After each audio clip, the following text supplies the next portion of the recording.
Hello guys, welcome to set time bound goal channel. अगर आप AMU कक्षा 11 की प्रिपरेशन कर रहे हैं तो this is the best channel for you. यहाँ हम आपको सारी के सारे चैप्टर्स जो कि एएमयू में आने वाले हैं हम कंप्लीट करवा देंगे। इसके अलावा आप हमारे स्टडी मटेरियल को डीपीपी को डाउनलोड कर सकते हैं। हमने टेस्ट सीरीज भी स्टार्ट किया है, आप उसे भी दे सकते हैं, जो कि एएमयू के लिए बहुत ही हेल्पफुल होगा। लास्ट टाइम जो जामिया का टॉपर था हमारे यहाँ का ही स्टूडेंट था, तो this is the best channel for you. तो आप जल्द अगर आप इस चैनल पे नए हो तो जल्दी से जल्दी इस चैनल को सब्सक्राइब कर लें। ओके गाइज, तो स्टार्ट करते हैं आज का टॉपिक। हमने क्या पढ़ा था? रिफ्लेक्शन पढ़ लिया था।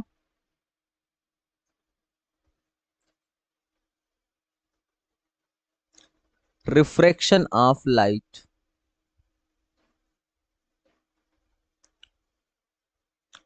ये लाइट की सेकेंड प्रॉपर्टी है। अब refraction of light. Hello guys, जल्दी से रिस्पॉन्ड करो। तुम लोग मेरी आवाज सुन पा रहे हो क्या?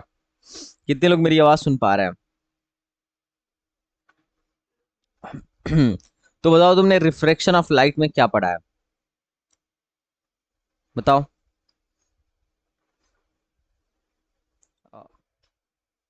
रिफ्रैक्शन क्या होता है? लाइट का रिफ्रैक्शन क्या होता है?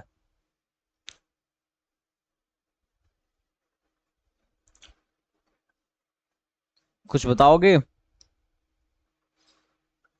भाई अर्शलान, तुम नए हो, बताओ। मान लो बाहर वाला मीडियम जो है, कौन सा वाला मीडियम है? रेयरर मीडियम है। ठीक है, मतलब रेयर मीडियम मतलब समझ रहे हो ना? इधर का डेंसिटी कम है। हाँ। हाँ, और ये डेंसर मीडियम है। बहुत बढ़िया। अब अगर लाइट, मान लो लाइट आ रही है, ठीक है। अब इधर वाला कौन सा? रेयरर मीडियम है, और अंदर वाला डेंसर मीडियम है, मतलब ये डेंस है, बहुत ज्यादा घन है। और बाहर वाला मान लो एयर है, बहुत ज्यादा इसके पार्टिकल दूर दूर है। तो जब भी लाइट, मान लो लाइट आई रेयरर मीडियम से डेंसर मीडियम में गई। ये रेयरर मीडियम है, इससे डेंसर मीडियम में जब आएगी ना, तो नॉर्मल की तरफ झुक जाएगी। नॉर्मल की तरफ क्या हो जाएगी? बेंड हो जाएगी। अपने मार्क्स देखो, इसको जाना इधर चाहिए था, इसको जाना तो इधर चाहिए था, है ना? जाना तो इधर चाहिए था, लेकिन ऐसा नहीं हुआ, ऐसा नहीं हुआ। वो थोड़ा सा अपने मार्क से क्या हो गई? विचलित हो गई, नॉर्मल की तरफ बेंड हो गई। हाँ या ना? अब जो अब जो जिस एंगल पे लाइट आ रही है उसको क्या बोलेंगे? इंसिडेंट। और जिस एंगल पे रिफ्रैक्ट हो रही है, रिफ्लेक्टन, और एंगल ऑफ रिफ्लेक्शन। अब देखो नॉर्मल की तरफ बेंड हो गई।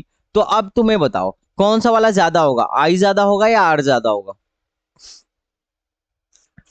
बोलो गाइस। ऑब्वियस सी बात है, आई ज्यादा होगा।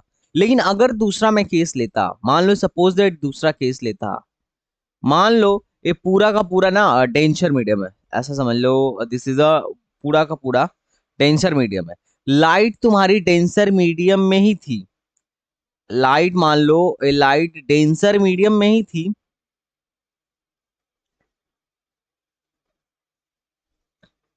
और डेंसर मीडियम से रेयरर में गई है। लाइट थी डेंसर में, मान लो ये तुम्हारा नॉर्मल था, ठीक है। और लाइट जो थी डेंसर में थी, मान लो यहां से लाइट आ रही है। तो अब बताओ कौन सा फिनोमिना होगा? इसको जाना किधर चाहिए था? जाना तो इधर ही चाहिए था, लेकिन ये किधर चली जाएगी?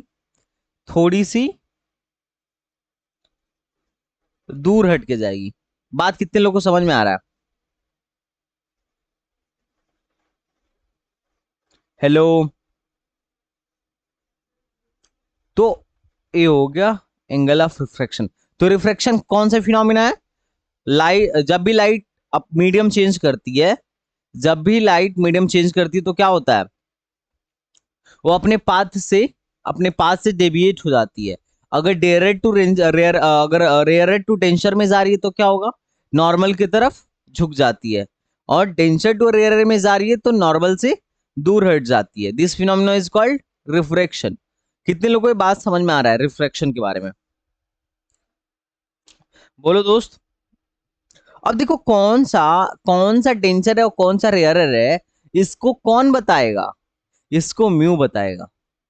इसका नाम है रिफ्रैक्टिव इंडेक्स। क्या नाम है?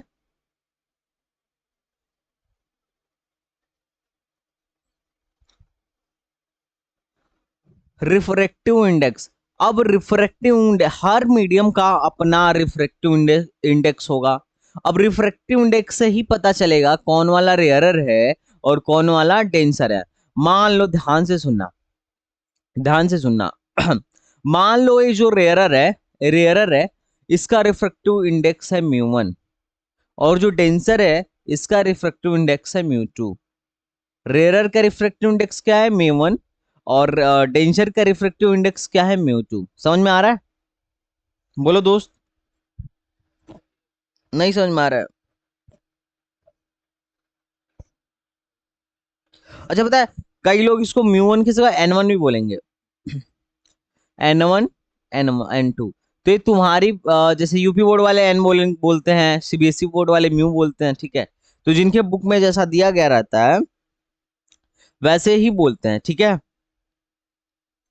तो अब इसको देखो, अब जिसका म्यू 1 ज्यादा होगा वो क्या होगा? ज्यादा रेयरर होगा या ज्यादा डेंजर होगा? हाँ या ना बोलो, बोलो भाई। जिसका म्यू ज्यादा, जिसका म्यू ज्यादा वो उतना ज्यादा रेयरर, उतना ज्यादा रेयर। और जिसका सॉरी, जिसका म्यू कम, म्यू ज्यादा मतलब डेंसिटी बढ़ गई ना। म्यू ज्यादा मतलब वो डेंसर है।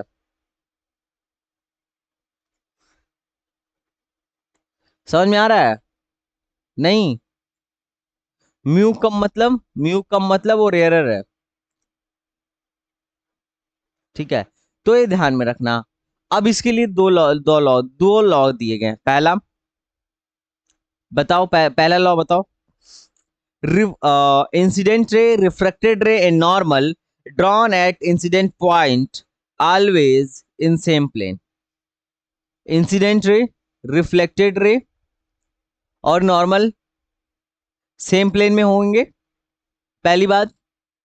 और जो दूसरी बात है वो सबसे ज्यादा इंपॉर्टेंट है, उसका नाम है स्नेल्स लॉ। क्या नाम है उसका? बोलो भाई। स्नेल्स लॉ ऐसा कहता है, देखो, इधर म्यू 1 है और इधर आई है, तो इसके करस्पॉन्डिंग इसका साइन ले लो, साइन आई। इधर म्यू 2 है, इसका इधर का एंगल आर है, तो इसके करस्पॉन्डिंग आर ले लो। तो बोला जाता है स्नेल्स लॉ के अकॉर्डिंग म्यू 1 साइन आई बराबर म्यू 2 साइन आर। बस ये तुम्हें याद रखना है, बाकी ज्यादा फॉर्मूला याद नहीं रखना। Mu 1 sine i is equal to mu 2 sine r. बात समझ में आ रही है दोस्त? अरे बोलो भाई। नहीं,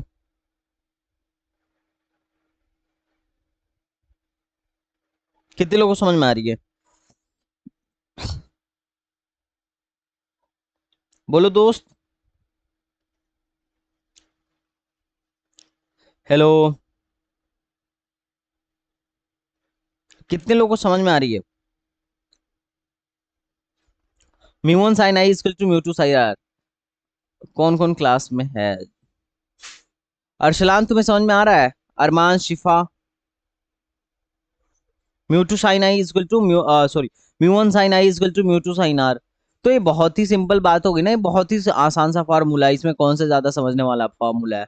अब तुम्हें देखो, इस पे बहुत सारे क्वेश्चन आएंगे, बोलेगा ना कि एक बॉडी है, एक रे है, इसको इसका म्यू 1 दे दिया, मान लो क्या दे दे, ये मान लो एयर। अब तुमको पता होना चाहिए जो एयर होता है या वैक्यूम होता है उसका रिफ्रैक्टिव इंडेक्स कितना होता है? 1 होता है, हाँ या ना? ईयर का रिफ्रैक्टिव इंडेक्स 1 होता है। अब बोलेगा कि एक रे आई, मान लो इन्होंने दे दिया 30 डिग्री पे आई, इसका रिफ्रैक्टिव इंडेक्स जो है 3 है। बताओ कितने एंगल पे रिफ्लेक्ट होगी? Find the angle are.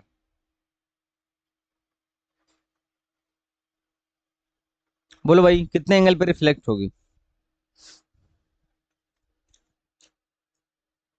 कितने लोग बताएंगे?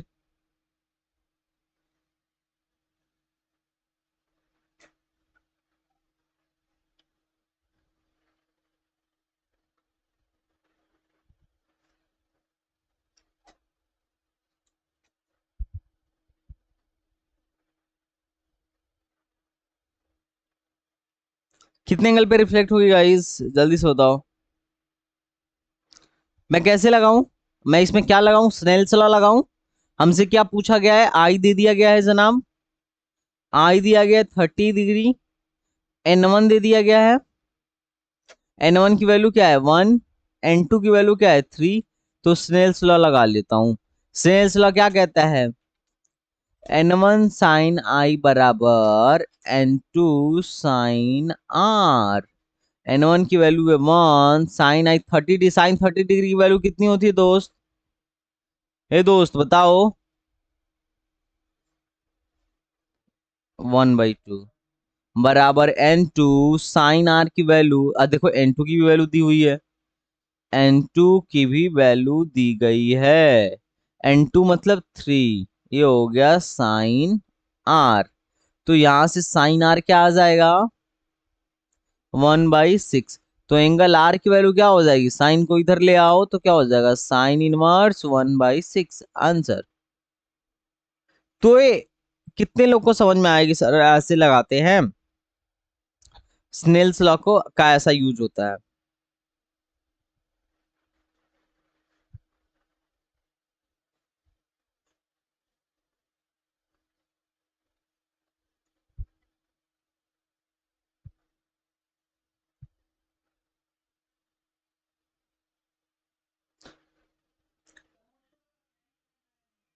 क्या नाम है इस भाई आपका, आमिर, अरे आमिर भाई, आपको नहीं समझ में आया, ध्यान से सुनिए। अच्छा, आपको ये वाला तो आता होगा ना, लॉ ऑफ रिफ्रैक्शन, अपवर्तन का नियम।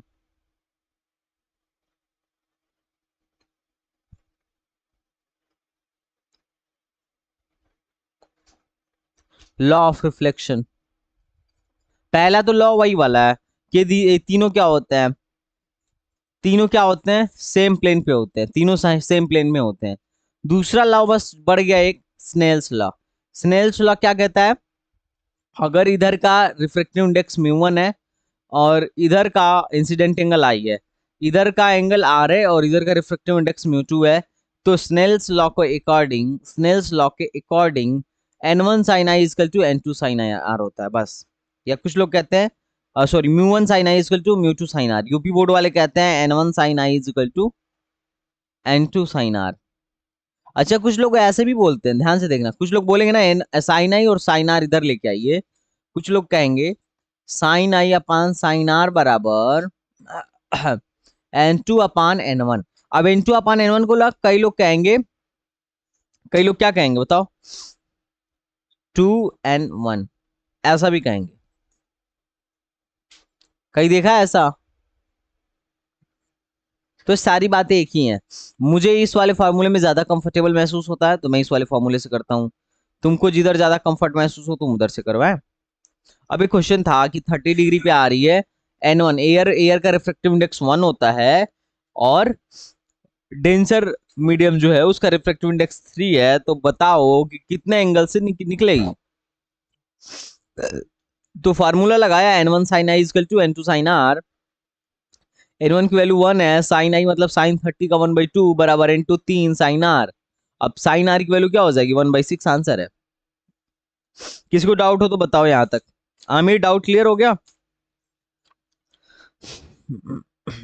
कहाँ गया आमिर, आगे चले। हाँ बिल्कुल बिल्कुल बिल्कुल दोस्त, एक मिनट रुक जाओ, तुम्हारे क्वेश्चंस तो देख लें। हाँ, अब आगे आओ आगे, इसी पे थोड़ा सा बताता हूँ, है इसी में बताता हूँ। दिस इज 3, दिस इज 2, तुम्हारी जो रे है इधर से इस बार जा रही है, किधर से जा रही है, इधर से जा रही है, ठीक है, और 60 डिग्री से जा रही है। अब तुम मुझे ये बताओ कि एंगल ऑफ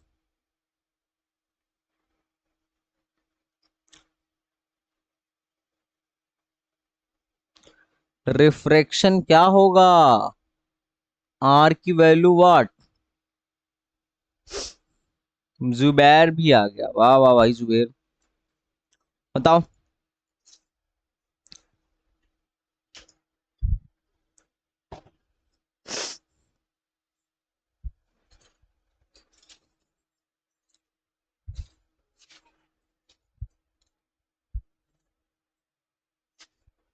10 के पावर में?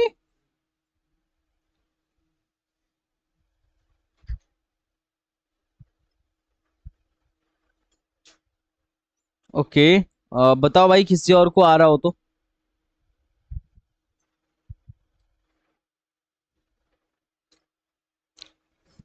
हाँ सर बोलो। आर बराबर क्या लिख दूं? साइन इनवर्स, बताओ दोस्त।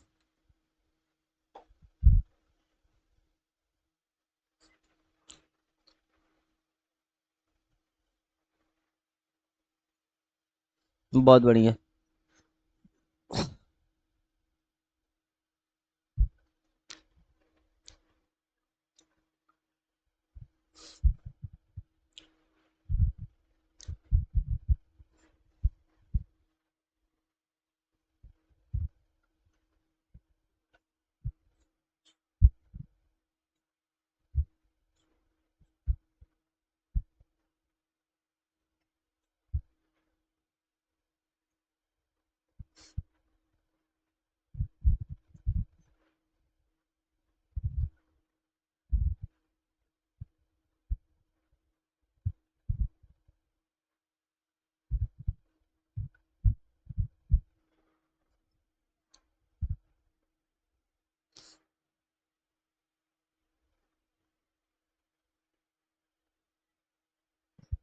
हाँ भाई, आ गया।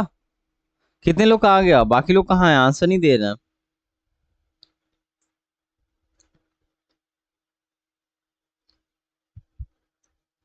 हाँ, किसी और का नहीं आंसर आया? हेलो शिफा, अमा, अरमान, अरसलान, जुबैर, आमिर, बस इतने, एक ही बच्चा आंसर दे पा रहा है। नहीं समझ आ रहा है तो बोलो जनाब, बताऊंगा। क्या लिखूंगा? N one sine I is equal to n two sine, n one sine I is equal to n two sine r लगा दूं।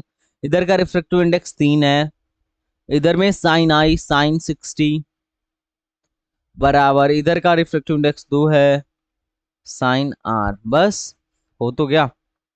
तो साइन आर की वैल्यू क्या हो जाएगी? 3/2 साइन 60। साइन 60 की वैल्यू क्या होती है? √3/2 ना। हो तो गया। तो यहाँ से साइन आर क्या आ गया, मैं यहाँ लिख दे रहा हूँ। यहाँ से साइन आर क्या आ गया? 3√3/4। आर की वैल्यू आ गई साइन वर्स। आंसर। कौन सा बड़ा दिक्कत है भाई?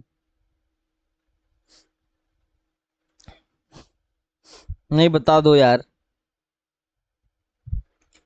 बताओ भाई।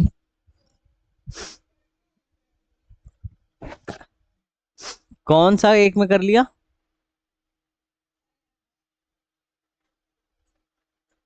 अरे दो को इधर भेज दिया ना। तो साइन आई बराबर क्या बचा? 3/2 साइन 60। बताओ दोस्त। बाकी नहीं समझ में आ रहा है? तो फिर इसमें बड़ी बात क्या है? तो स्नेल्स लॉ लगा लोगे ना, कोई दिक्कत तो नहीं है ना? अरे जिधर का एंगल उठाना है उधर का एन उठा है, बराबर। दूसरी तरफ का एंगल और दूसरी तरफ का एन, खत्म। अभी कौन सा मैंने तो बताया? अरे बिल्कुल बिल्कुल करो, तुम क्वेश्चन करो। देखो, अब देखो ध्यान से, अविलंब के साथ, ध्यान से सुनना।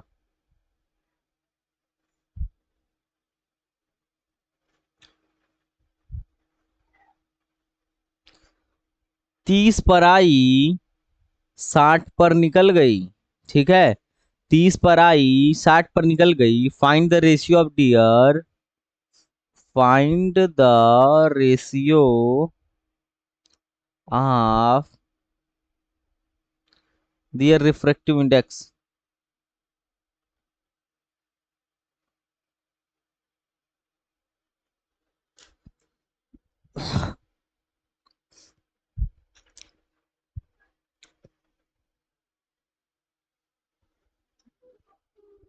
√3, देखो एक का आंसर भी। अब तुमको ये भी बताना है कि कौन सा रेयरर मीडियम है और कौन सा डेंसर मीडियम है।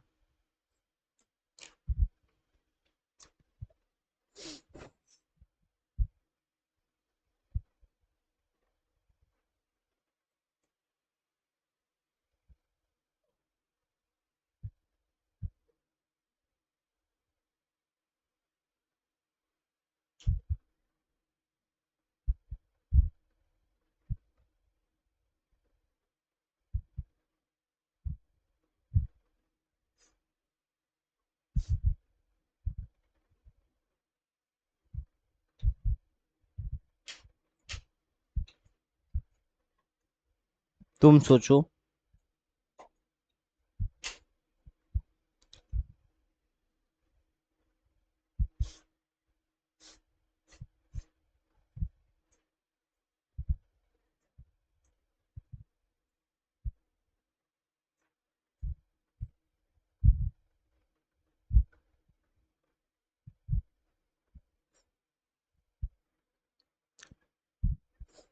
हाँ जी। किससे आ जाएगा? हाँ, पता नहीं। अरे थोड़ा सा, अभी मैंने जब ये बता रहा था ना तो मैं पूछा था तुमसे कि बताओ कौन सा एंगल ज्यादा होगा, आई ज्यादा होगा या आर ज्यादा होगा, तो तुमने बताया था। अभी मैंने पूछा था, स्टार्टिंग में पूछा था। ये तो कॉमन सेंस वाली बात है ना। क्या भाई?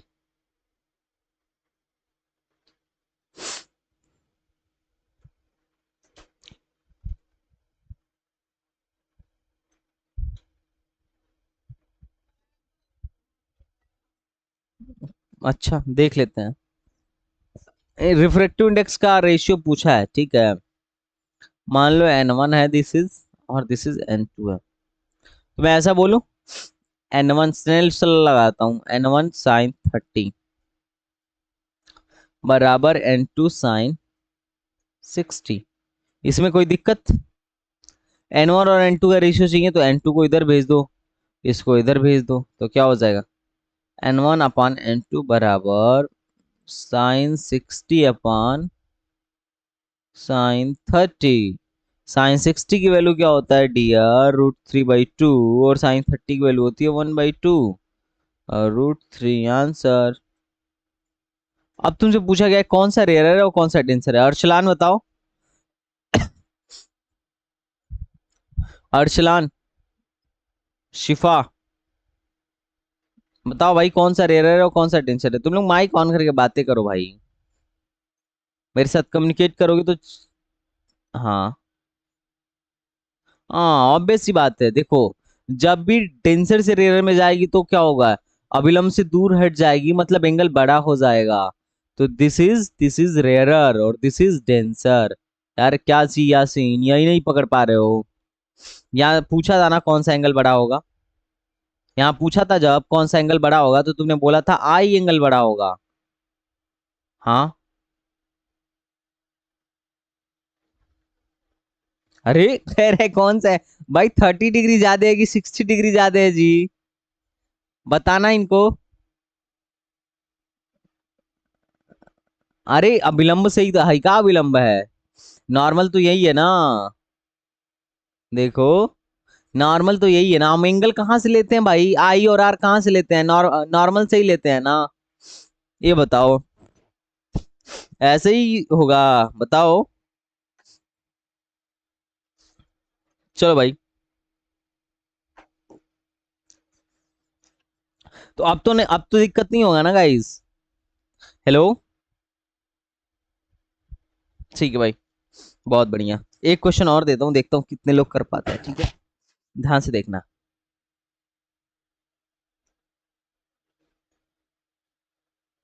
थोड़ा सा लेवल बढ़ा के देता हूँ। देखो, मैं स्लैब लगा देता हूँ, ठीक है।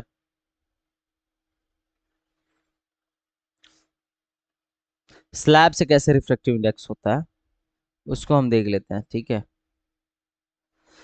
उसके बाद यहाँ पे ग्रे वाला भी है।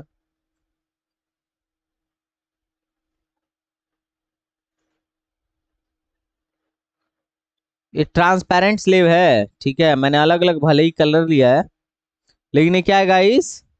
ट्रांसपेरेंट है। अब ऐसा हुआ ना, ऐसा हुआ, देखो ये नॉर्मल है तुम्हारा, दिस इज नॉर्मल। ये क्या है तुम्हारा? नॉर्मल है। अब तुम्हारी जो रे आई,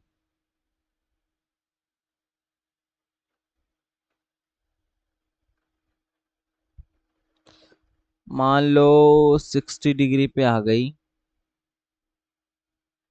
उसके बाद ऐसे क्या हुई, थोड़ी सी इससे करीब हो गई है ना। अब उसके बाद से यहां से फिर से एक बार रिफ्लेक्शन हुआ, और ये जो रे है और थोड़ी सी करीब हो गई, ठीक है। अब तुमको जानते हो क्या बताना दोस्त? अब तुमको बताना है ये वाला एंगल, आर फाइनल। इसका रिफ्लेक्ट, ए एयर था, एयर, दिस इज एयर, ठीक है। ए वाटर था, एक ग्लास था, और ये फिर से एयर है। ये दिख रहा है गाइज? दिख रहा है? मान लो वाटर वाला ले लो दो, इसका रिफ्रैक्टिव इंडेक्स दो और इसका रिफ्रैक्टिव इंडेक्स तीन। चलो भाई, कितने लोग कह रहे हैं हम कर लेंगे, हम कर लेंगे? दिस इज अ लल्लू सवाल, बिल्कुल हो जाना चाहिए। करो करो करो।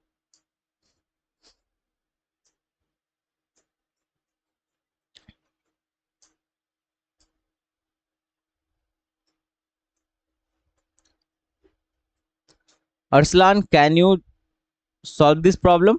अमान, okay Aman. शना, hello शना, am I audible? This is a good question, one of the good question for on based on Snell's law। और देखना तुम कितना सिंपल मैनर में कर लोगे।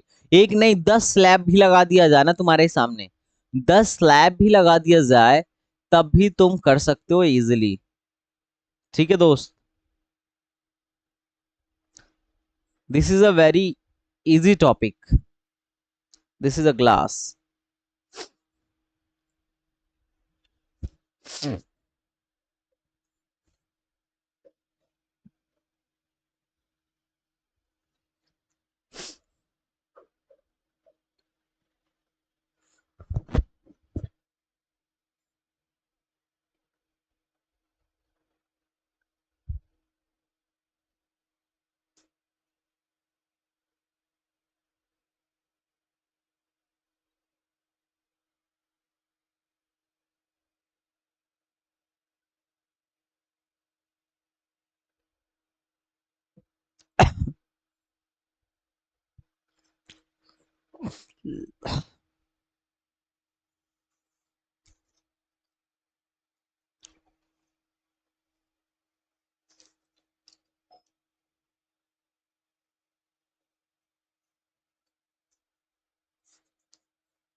किसी का आंसर आया? मैं बता दूं क्या, या कोई करेगा इसको? कोई सॉल्व कर सकता है? याशीन, हाँ हाँ बिल्कुल बिल्कुल, हाँ डेफिनेटली भाई। शिफा, हेलो शिफा, आजकल पढ़ नहीं रही हो क्या? अरमान, अरसलान, अमान, जुबैर, तुम तो बताओ, तुम्हारा तो एग्जाम आने वाला है क्या क्लास में जुबैर? जुबैर है यहाँ? हाँ तुम्हारा तो एग्जाम आने वाला है, बताओ।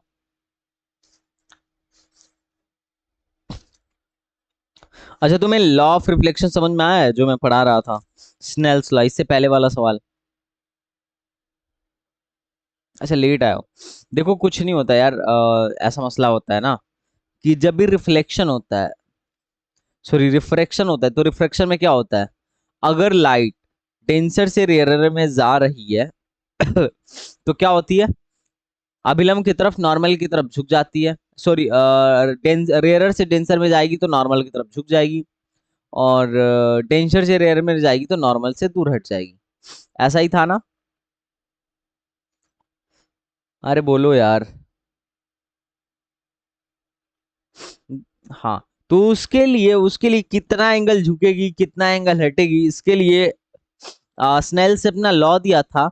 स्नेल्स लॉ के अकॉर्डिंग म्यूमन साइन आई, इधर का रिफ्रैक्टिव इंडेक्स इनटू इधर का एंगल, बराबर इधर का रिफ्रैक्टिव इंडेक्स इनटू इधर का एंगल, बस mu one sine is i is equal to mu two sine r, बस हो गया। म्यू टू म्यू वन को कहते हैं रिफ्रैक्टिव इंडेक्स। अभी रिफ्रैक्टिव इंडेक्स के बारे में हम बारीकी से चर्चा करेंगे। अभी इतना याद रखो कि म्यू वन म्यू टू क्या है, रिफ्रैक्टिव इंडेक्स है बस।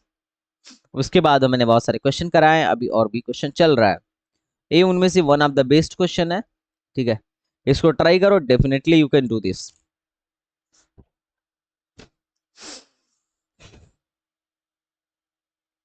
आप समझ में आया? बहुत बढ़िया, करो करो।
आया किसी का?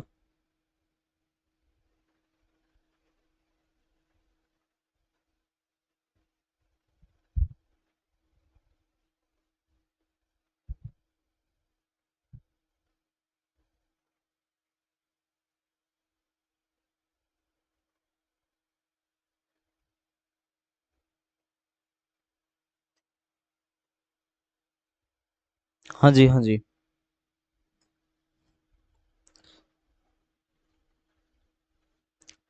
Sign R is equal to,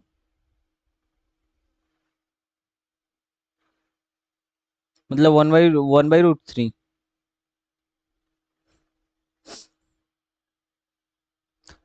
okay, हाँ जी, आइए आइए, चलिए सॉल्व करते हैं इस सवाल को। हमको अगर ये वाला एंगल पता है तो ये वाला एंगल पता चल जाएगा। कैसे पता चलेगा? बताओ। मैं बोलूंगा म्यू वन साइन 60 डिग्री बराबर, इधर वाला एंगल क्या है, दो साइन थीटा। मैं ये वाला एंगल थीटा मानता हूं, तो मैं साइन थीटा की वैल्यू क्या निकालूंगा, म्यू वन की वैल्यू 1 है, साइन 60 की वैल्यू कितनी है दोस्त, बताइए जरा। तो दो इधर आ गया तो क्या हो गया, √3/4। जितना ये एंगल होगा वही ये वाला भी एंगल होगा, हाँ या ना? क्योंकि पैरेलल लाइन है ना, ए लाइन और ए लाइन पैरेलल है। तो मैं ऐसा बोल सकता हूं, मैं ऐसा बोल दे रहा हूं, मैं यहां लिख दूं, यहां ऊपर मिटा के लिख दूं।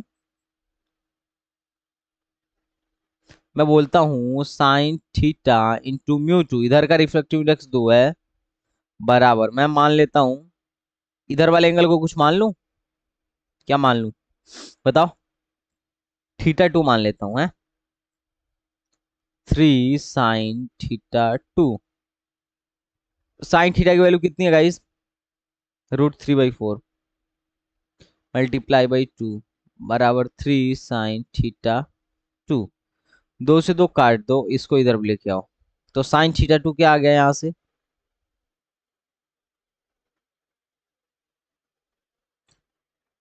sin θ2 क्या आ गया, √3 से 3 भी काट दो, तो हो गया 1/2√3। हाँ या ना? बोलो जनाब। अरे बोलो। अब जब ये वाला एंगल पता चल गया तो मैं यहाँ पे स्नेल्स लॉ लगा देता हूँ। इसका रिफ्रैक्टिव इंडेक्स इंटू इसका एंगल बराबर, इसका रिफ्रैक्टिव इंडेक्स 1 है इंटू इसका एंगल आर फाइनल। तो ये बस सिंपल हो गया। 3 sin θ2 की वैल्यू क्या है? 1/2√3 बराबर साइन आर फाइनल।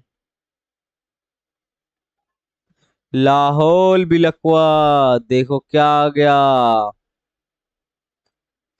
दिख रहा है? कुछ आया? कुछ आया? आर एफ की वैल्यू क्या आ गई? आर एफ की वैल्यू क्या आ गई? देखो √3/2 60 डिग्री की वैल्यू है, तो 60 डिग्री आ गया। क्या आ गया गाइस? अरे कहाँ गए हैं सब यार? तुम्हें कुछ खास नहीं दिखा? जितने जितने एंगल से लाइट घुसी है उसी एंगल से लाइट निकल गई है, देखो। मतलब एंगल आई बराबर एंगल आर, एंगल आई बराबर एंगल आर। देखो आई बराबर आर। नहीं समझ में आ रहा है? अब इस पे बहुत सारे बड़े बड़े क्वेश्चन देगा। देखा, देखो पहला क्वेश्चन ऐसा देगा, ध्यान से देखना। पहला सवाल ऐसा देगा कि एक स्लैब है, ठीक है, एक स्लैब है, ठीक है ना? देखना ध्यान से, आराम से देखना। ये स्लैब है, बोलेगा कि 30 डिग्री पे घुसी है, फिर उसके बाद रिफ्लेक्ट होके यहाँ गई, उसके बाद यहाँ से निकल गई। बताइए कितने एंगल से निकलेगी? कितने एंगल से निकलेगी? 30, सिंपल। हाँ या ना? कितने लोगों को ये समझ में आया? नहीं समझ में आया क्या? आ रहा है, आ रहा है। ये पहले पहले तो मेथड सीखो। मेथड आ गया? मेथड आ गया? मेथड आ गया दोस्त? मेथड तो आया, मैंने कैसे किया मेथड।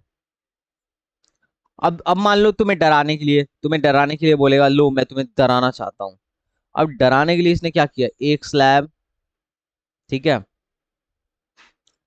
दूसरा स्लैब, उसके बाद इन्होंने कुछ, मान लो इन लोगों ने एक और स्लैब लेके आया, ठीक है, एक और स्लैब लेके आया, तीसरा स्लैब। देखो छोटे छोटे स्लैब हैं, छोटे छोटे स्लैब है ना।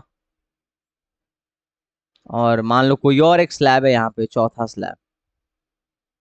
अभी 1 है, इसका रिफ्रैक्टिव इंडेक्स 2 है, इसका रिफ्रैक्टिव इंडेक्स 3 है, इसका रिफ्रैक्टिव इंडेक्स 4 है। बोलेगा कि इधर से 60 डिग्री बनाते हुए अपनी रे घुसी है, तो इधर से निकल, अगर मान लो रे इधर से ही निकले तो कितना एंगल बनाते हुए निकलेगा? बस, अरे 60 से घुस रहा है तो 60 से ही निकलेगा पक्का। अगर बीच में कहीं टीआईआर ना हो तब। और तुम्हारे केस में जब 10 स्लैब देगा ना तो टीआईआर नहीं कराएगा, टेंशन मत लो। ये सब जेई मेंस में टीआईआर कराता है, तुम्हारे एग्जाम में डायरेक्ट बोलेगा, डायरेक्ट मतलब कोई टीआईआर होने वाला ही नहीं होगा। सो टेंशन मत लो, ठीक है। समझ में आ गया? ये सवाल समझ में आ रहा है सबको कि क्यों जितने से जाएगा उतने से ही निकलेगा? हाँ, बहुत बढ़िया। तो अगर ये बात समझ में आ रही है तो अब हम आगे चले, रिफ्रैक्टिव इंडेक्स के बारे में पढ़े। अब आओ, अब थोड़ा देखना। एक मैंने फॉर्मूला शुरू में ही बताया था कि अगर कोई लाइट की रे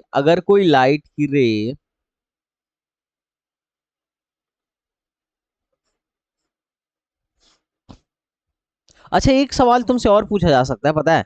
मान लो स्लैब बना दिया ना, तो एक सवाल तुमसे और पूछा जा सकता है। मैं वो सवाल देता हूँ, थोड़ा सा टफ होगा गाइस, लेकिन डेफिनेटली यू कैन डू। अगर तुम थोड़ा भी हिम्मत रखोगे ना तो कर सकते हो। ध्यान से देखना।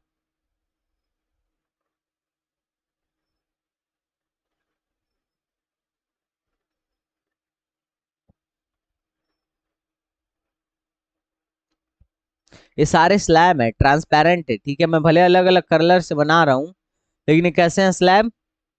पारदर्शी है, ट्रांसलैब है, सॉरी ट्रांसपेरेंट है। मान लो कोई बर्फ की सिल्ली हो गई, तो कोई कांच की हो गई है, हो सकता है कि नहीं ऐसा?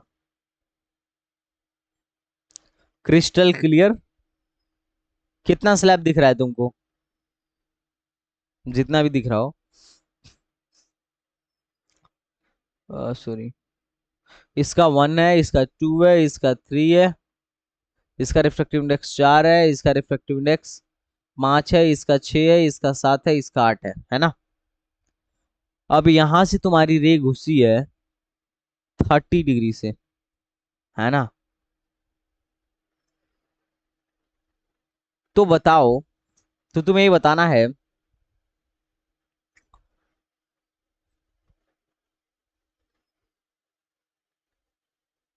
ये वाला एंगल कितना होगा, ये वाला थीटा कितना होगा? और रे तुम्हारी यहां से निकल गई, बक 30 से घुसी है तो निकलने वाला क्या होगा? 30 होगा।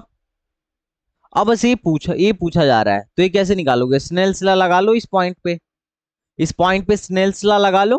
क्या बोलोगे? 8 sin थीटा बराबर, इधर का रिफ्रैक्टिव इंडेक्स 1 है, sin 30। हाँ या ना? तो साइन थीटा की वैल्यू क्या आ गई? 1/16। तो थीटा आ गया साइन इनवर्स 1/16। तो अगर क्वेश्चन टफ करना होगा तो ऐसा भी दे सकता है। तो ऐसा नहीं 30 मतलब मत बोल देना, 30 तो निकलने वाला एंगल होगा ना यार। घुसने वाला एंगल बराबर निकलने वाला एंगल, है ना? स्लैब से घुसने वाला एंगल बराबर निकलने वाला एंगल, लेकिन ये तो अंदर की एंगल की बात कर रहा है। नहीं। कितने लोगों को इस सवाल समझ में आया? कितने लोगों को समझ में आया? बोलो भाई। अर्सलान, जुबैर, समझ में आ रहा है? नहीं, सही बोलना ईमानदारी के साथ। ये नहीं कि मतलब नहीं बोल रहा है, वैसे ही सबके फ्लो में आके बोल दे रहा है। आ रहा है, ठीक है। अब ध्यान से देखना। अब नए कॉन्सेप्ट पे आते हैं। नए कॉन्सेप्ट, ठीक है। तो मेरे ख्याल से स्नेल्स लॉ का बड़ा से बड़ा क्वेश्चन आ जाए, इससे बड़ा कोई क्वेश्चन नहीं आता है। जितने बड़े से बड़े क्वेश्चन आते हैं ना स्नेल्स लॉ के, मैंने करा दिए हैं। अब इसके बाद तुम्हें दिक्कत नहीं होना चाहिए, अगर दिक्कत होगा तो पूछ लेना। किसी को डाउट है क्या स्नेल्स लॉ के सवाल में? बोलो। स्नेल्स लॉ में डाउट होना ही नहीं चाहिए, डेफिनेटली डाउट नहीं होना चाहिए ना। अगर डाउट होगा तो देखेंगे। अब ध्यान से देखो। जब मैं लाइट स्टार्ट किया था तो बोला था कि जो किसी कोई भी अगर वेव है ना,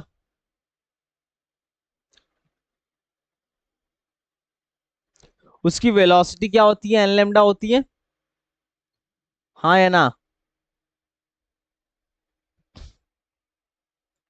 जहां पे एन को मैं एफ से डिनोट कर दे रहा हूँ। एफ मतलब फ्रीक्वेंसी, एन मतलब भी फ्रीक्वेंसी होता है। लेकिन तुम ना डाउट में ना पड़ो इसलिए। वी बराबर एफ लेमडा होता है, हाँ या ना? बस इतना बता दो। हेलो? हेलो? तो मतलब कोई भी वेव है, कोई भी ऐसी वेव है, उसकी अपनी अपनी अलग प्रॉपर्टी है। पहला क्या है? वेलोसिटी, लैम्डा और एफ। तो ध्यान से देखना, ध्यान से देखना, अगर कोई वेव, लाइट एक वेव है कि नहीं है? लाइट एक वेव है। बोलो। तो जब भी कोई वेव एक मीडियम से दूसरे मीडियम में जाती है तो देखो क्या क्या चेंज कर देती है। जब भी कोई एक मीडियम वन से मीडियम टू में जाती है तो देखो फ्रीक्वेंसी चेंज नहीं होती है, frequency does not change. Frequency क्या होती है? चेंज नहीं होती है। बात समझ में आई? कभी भी मीडियम चेंज करोगे तो फ्रीक्वेंसी चेंज नहीं होगी। चेंज क्या क्या होगा? वी चेंज होगा, ठीक है। क्या क्या चेंज होगा? वी चेंज होगा और लेमडा चेंज होगा। बात समझ में आ रही है? लेमडा मतलब, लेमडा मतलब, बोलो बॉस।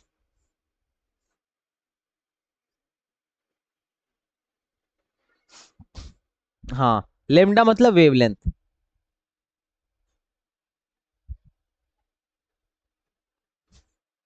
वी मतलब वेलोसिटी वेव।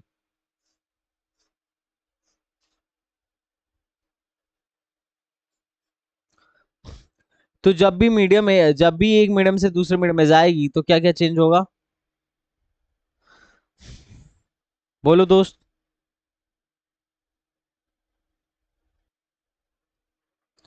क्या क्या? फ्रीक्वेंसी कभी चेंज नहीं होगी, ठीक है। चेंज होना होगा तो वेवलेंथ चेंज होगा और या तो वेलोसिटी चेंज होगी। अब तुम बताओ, फ्रीक्वेंसी चेंज नहीं हो रहा है तो वेव का कलर चेंज होगा? देखो मैं लिख दे रहा हूं क्या क्या चेंज नहीं होगा, ध्यान से देखना। पहला चीज क्या चेंज नहीं होगा? फ्रीक्वेंसी डज नॉट चेंज, है ना। अब जब फ्रीक्वेंसी नहीं चेंज हुई तो कलर, ए भी चेंज नहीं होगा,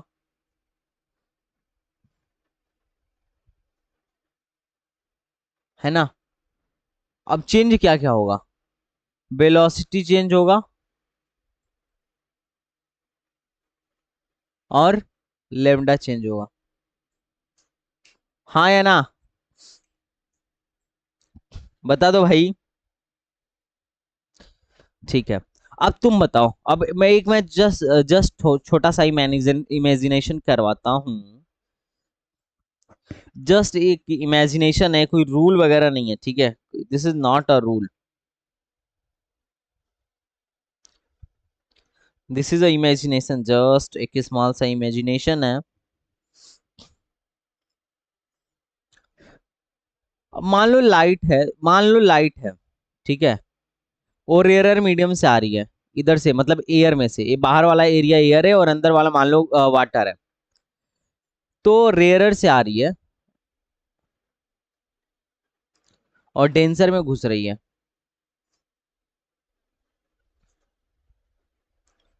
रेयरर से आ रही है, डेंसर में घुस रही है, तो तुम्हें मुझे बताओ किसमें स्पीड ज्यादा होगी? तुम खुद को सोचो, मैं तुम्हें मान लो एक बार एयर में दौड़ा दूं, एयर में दौड़ा दूं, ठीक है। मतलब जमीन पे दौड़ा दूं एयर में, मतलब आगे पीछे कुछ ज्यादा डेंसर मीडियम नहीं है। और एक बार तुम्हें पानी में दौड़ा दूं, ठीक है। तो किसमें तुम्हारी स्पीड ज्यादा होगी? हवा में या पानी में? हवा में होगी ना। तो हाँ, देखो, हवा में तुम्हारी हवा में तुम्हारी स्पीड ज्यादा होगी, तो यही केस लाइट के साथ होता है। अगर लाइट, ध्यान से सुनो, डेंसर में अगर लाइट जैसे जब भी लाइट किस में आ रही है, रेयरर से डेंसर में, मतलब तो स्पीड उसकी कम हो जाएगी, उसकी स्पीड किस में होगी ज्यादा? रेयरर में। लेकिन अगर म्यू देखो, म्यू बढ़ाओगे तो वेलोसिटी घटने लगेगी। देखो, तुम ही सोचो ना यार, रेयरर के लिए म्यू ज्यादा है कि कम? मैं जो बता रहा हूँ इसे भूलोगे नहीं। किसके लिए म्यू ज्यादा है, रेयरर मीडियम के लिए या डेंसर मीडियम के लिए? ऑब्वियसली डेंसर की मीडियम के लिए। तो तुमने म्यू बढ़ाया तो तुम पानी में ज्यादा तेज दौड़ लोगे क्या? नहीं, धीरे दौड़ पाओगे, मतलब वेलोसिटी कम हो गई। तो मैं ऐसा कह सकता हूं कि velocity is inversely proportional to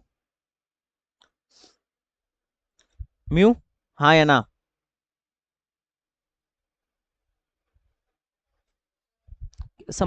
समानुपात क्यों कहेंगे? व्युत्क्रमानुपात ना। अगर म्यू बढ़ाओगे तो वेलोसिटी घटेगी, और अगर म्यू घटाओगे तो वेलोसिटी बढ़ेगी। अभी तो बता रहा था मैं कि अगर म्यू बढ़ाऊंगा तो वेलोसिटी क्या होगी? म्यू बढ़ाऊंगा और म्यू घटाऊंगा तो वेलोसिटी बढ़ेगी। तुम बताओ, तुम पानी में तेज दौड़ोगे या हवा में? ऑब्वियस सी बात है हवा में। तो हवा की म्यू कम है इसीलिए तेज दौड़ रहे हो। तो इसका मतलब तुम्हारी वेलोसिटी म्यू के इनवर्सली प्रोपोर्शनल है, हाँ या ना? ठीक है, तो मैं ऐसा कह सकता हूँ भाई, मैं ऐसा कह सकता हूँ। एक मिनट रुक जाओ यार, अगर नहीं समझ में आया तो बोलना यार। मैं बहुत ही इजी वे में ले जाने की कोशिश कर रहा हूँ ताकि हर बच्चे को चीजें समझ में आ जाए, मतलब कंफ्यूजन ना हो। कंफ्यूजन ना हो, क्योंकि कई बच्चे मैं देखता हूँ कंफ्यूज हो जाते हैं इसी में, कि कब वेलोसिटी घटेगी कब वेलोसिटी बढ़ेगी। इस तरीके से, जिस तरीके से बता रहा हूँ, तुम बस इतना दिमाग में बैठा लो, है नहीं होगा। अब mu one proportional to one by mu है, तो भी proportional to one by mu है। तो मैं एक एग्जाम्पल लेके दिखा रहा हूँ तुम्हारे सामने। ये मान लो स्लैब है। अब इसमें वेलोसिटी v1 है, इसमें वेलोसिटी क्या है? v1 है। और इसमें वेलोसिटी क्या है? v2 है, मान लिया तुम्हें, और इसका रिफ्रैक्टिव इंडेक्स μ1 है, इसका रिफ्रैक्टिव इंडेक्स क्या है, μ2 है। तो मैं ऐसा कह सकता हूं कि v1 upon v2 is equal to μ2 upon μ1, हाँ या ना? ऐसा मैं कह सकता हूं या नहीं, बोलो? क्योंकि देखो v1 किस पे depend, v1 proportional to mu होता है ना, देखो v proportional to mu, inversely proportional to mu है, तो मैं कह सकता हूं v1 upon v2 is equal to, इसके लिए म्यू यहां लिखूंगा, इसके करस्पॉन्डिंग म्यू यहां लिखूंगा, और इसके करस्पॉन्डिंग म्यू यहां लिखूंगा। क्यों? क्योंकि एक दूसरे के व्युत्क्रमानुपाती हैं, हाँ या ना? कितने लोगों को नहीं समझ में आ रहा है? जिसे नहीं समझ में आ रहा है वो बोले प्लीज यार। नहीं, ऐसे नहीं समझ में आ रहा है, फार्मूला नहीं समझ में आ रहा है? अच्छा, और अगर अगर फिर भी तुमको कंफ्यूजन हो, अगर तुम्हें फिर भी कंफ्यूजन हो तो स्नेल्स लॉ के तरीके से समझ लो। बोलो v1 into mu one, v1 into mu one बराबर v2 इंटू म्यू टू, बस ऐसे समझ लो, स्नेल्स लॉ वाले से समझ लो, इससे कभी गलती नहीं होगी तुमसे। देखो सेम चीज लिखा है, v1 और v2 एक पास लेके आओ, म्यू वन म्यू टू एक पास लेके आओ, तो बोलोगे v1 upon v2 equal to mu two upon mu one. तो बताओ कौन सा वाला तरीका तुम अच्छे से याद रख सकते हो, पहला या दूसरा? गलती नहीं करना है, बच्चे बहुत गलती करते हैं। कौन सा वाला तरीका याद रखोगे? दूसरा, स्नेल्स लॉ। स्नेल्स लॉ नहीं है, लेकिन याद रख सकते हो तुम जिससे चाहो। अब देखो, अब थोड़ा ध्यान से सुनना, ध्यान से सुनना, दूसरा ही ठीक है। अब थोड़ा ध्यान से सुनना, यहाँ भी और लेमडा एक दूसरे के क्या है, प्रोपोर्शनल है, मतलब भी बढ़ाओगे तो लेमडा बढ़ेगा। तो फिर स्नेल्स लॉ के तरीके से तुम ये भी कह सकते हो, अगर मान लो इस वाले मीडियम में, इस वाले मीडियम में वेवलेंथ लेमडा वन हो, और अंदर वाले मीडियम में वेवलेंथ लेमडा टू हो, तो तुम ऐसा फिर से कह सकते हो, lambda into mu one into lambda, Snell's law वाले तरीके से, इंटू, स्नेल्स लॉ नहीं है लेकिन मैं बता रहा हूं याद रखने के लिए, lambda two into mu two, simple, ऐसे भी तुम बोल सकते हो। तो आई थिंक अब तुम्हें ऐसे में कंफ्यूजन नहीं होगा, चाहे वेव की चाहे वेलोसिटी की बात की जाए या वेवलेंथ की बात की जाए, तुम्हें कंफ्यूजन नहीं होगा, तुम्हें फार्मूला आता है। आई थिंक मैं कुछ रटवा नहीं रहा, मैं कुछ रटवा नहीं रहा, तुम ऐसे कर लो, ऐसे कर लो। और स्नेल्स लॉ क्या था, देखो मैंने तीन फार्मूले बताया, पहला क्या, अलग अलग मीडियम के लिए एक, जब भी मीडियम में चेंज होगा तो तीन फार्मूले अब तक हमने पढ़ा है, और इस पे तुम यकीन मानना, देखना कितने सवाल होंगे, और लोगों को देखना कितना कंफ्यूज होते हैं, सही बता रहा हूँ, कई लोगों को तो स्नेल्स लॉ लगाने भी सही से नहीं आता है। बोर्ड में तुम्हें अच्छे से आता था लगाने? बोलो दोस्त, कुछ खास नहीं, अब खास आने लगा, ठीक है। दिस इज म्यू वन और दिस इज म्यू टू। अब तुमसे सब कुछ मैं कैलकुलेट करवाऊंगा, मैं बोलूंगा एंगल में रिलेशन बताना हो तो क्या बोलोगे? देखो एंगल में रिलेशन, इस मीडियम और इस मीडियम के एंगल में रिलेशन बताना होगा तो क्या बोलोगे? बोलोगे mu one into sine i बराबर mu two into sine r, पहला। अगर मैं कहूं इस मीडियम की वेलोसिटी v1 और इस मीडियम में लाइट की वेलोसिटी में रिलेशन बताना होगा तो क्या कहोगे? बोलोगे mu one into V one बराबर mu two into V two, हाँ या ना? और तीसरा, अगर इस मीडियम में लाइट के वेवलेंथ और इस मीडियम में लाइट के वेवलेंथ में रिलेशन बताना होगा तो क्या कहोगे? बोलोगे mu one into lambda one बराबर mu two into lambda two, खत्म, हाँ या ना? कितने लोगों को तीनों फॉर्मूला आ गया? यस सर, बहुत मजा, मतलब बहुत ही सिंपल, कुछ नहीं था इसमें। हाँ, वी वन लेमडा वन, देखो v बराबर होता है n lambda, n lambda, v बराबर एन लेमडा। तुम इन दोनों को ना डिवाइड कर दो, इन दोनों को डिवाइड कर दो, अभी सामने आ जाएगा, देखो ध्यान से ध्यान से देखना, v one upon lambda one is equal to v two upon lambda two, दिख रहा है? इन दोनों को डिवाइड कर दो ना, v1 और लेमडा में डायरेक्ट रिलेशन मत लेके आना है, ऐसा कि v1 लेमडा वन बराबर v2 लेमडा टू है, म्यू और इसमें रिलेशन होता है ना, mu one lambda one mu two lambda two, हमेशा देखो mu one sine one, mu one v one, mu one lambda one, mu के साथ होगा, v1 लेमडा वन बराबर v2 लेमडा टू मत करना, गलती हो जाएगा। इन दोनों को डिवाइड करोगे तो ऐसा आएगा, v1 upon lambda one is equal to v2 upon lambda two, ठीक है? जो फॉर्मूला लिखना होगा म्यू म्यू के साथ लिखना, म्यू के साथ मिला के लिखना, अपने में दो मत लिख लेना कि sir v1 sin 1 is equal to v2 sine v1 sin r is equal to v2 sine r, नहीं, समझ रहे हो, ऐसे नहीं। अरे नहीं दिया है, लेकिन एग्जाम में तुम्हारे आएगा, चिंता मत करो, एग्जाम में तुम्हारे आएगा है? मैं जितना कह रहा हूँ उतना करो ना यार, कौन सा ज्यादा याद करना है ना? कौन सा मैंने बहुत ज्यादा याद करने के लिए बोल रखा है? बोलो दोस्त। अरे तीनों फार्मूले किसके दिमाग में बैठ गए हैं कि सर मेरे दिमाग में सारे फार्मूले बैठ गए हैं? इजी सी फार्मूले हैं, है ना? बोलो गाइस। हाँ हाँ, ये नोट कर लो, नोट कर लो।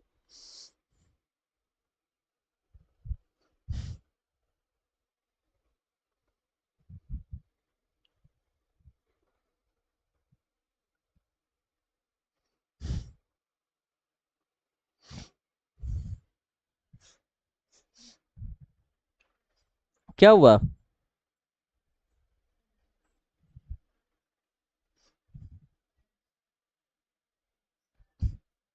एकदम यहीं से लगाना, एकदम यहीं से लगाना। तुम देखना, जैसे मैं पढ़ा रहा हूँ लोग इसको इतना कॉम्प्लिकेटेड बना देते हैं। अब मैं तुम्हें क्या बताऊं, मैं भी पढ़ा हूं ना, मैं जानता हूँ, स्कूल वाले तो हमारा बुद्धि भ्रष्ट कर दिए थे, हैं? चलो भाई क्वेश्चन लेते हैं। एक चीज और, रिलेटिव रिफ्रैक्टिव इंडेक्स क्या होता है? Relative refractive index.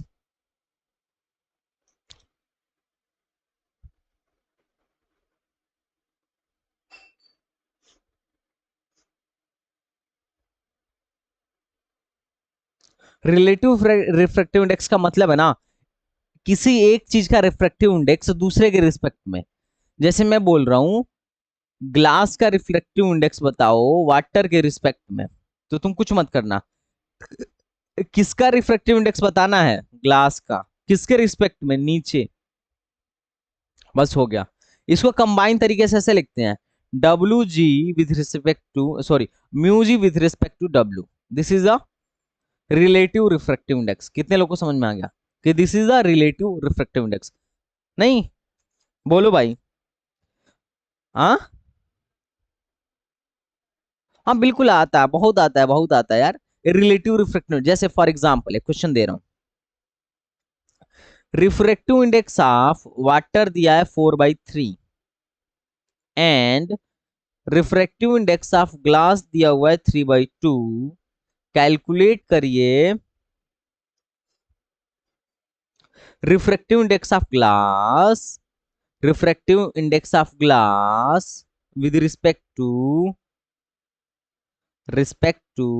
वाटर। कैसे करोगे? Refractive index of glass with respect to water कह रहा है, तो कैसे करोगे? ये बात थोड़ा ध्यान में रख लेना है, जो मैं कह रहा हूं ना, वो ध्यान में रख देना। टू, एक एक मेरा लाइन बहुत महत्वपूर्ण है, तुम ध्यान से देखना, जब क्वेश्चन सॉल्व करोगे ना, तब तुम्हें पता चलेगा कि हाँ सर की एक एक लाइन महत्वपूर्ण थी। देखो उधर मेरा तबीयत थोड़ा सही नहीं था यासीन, तो मैं बढ़िया से पढ़ा नहीं पा रहा था, समझ रहे हो ना? अरे मैं क्या बताऊं यार, क्या, छोड़ो।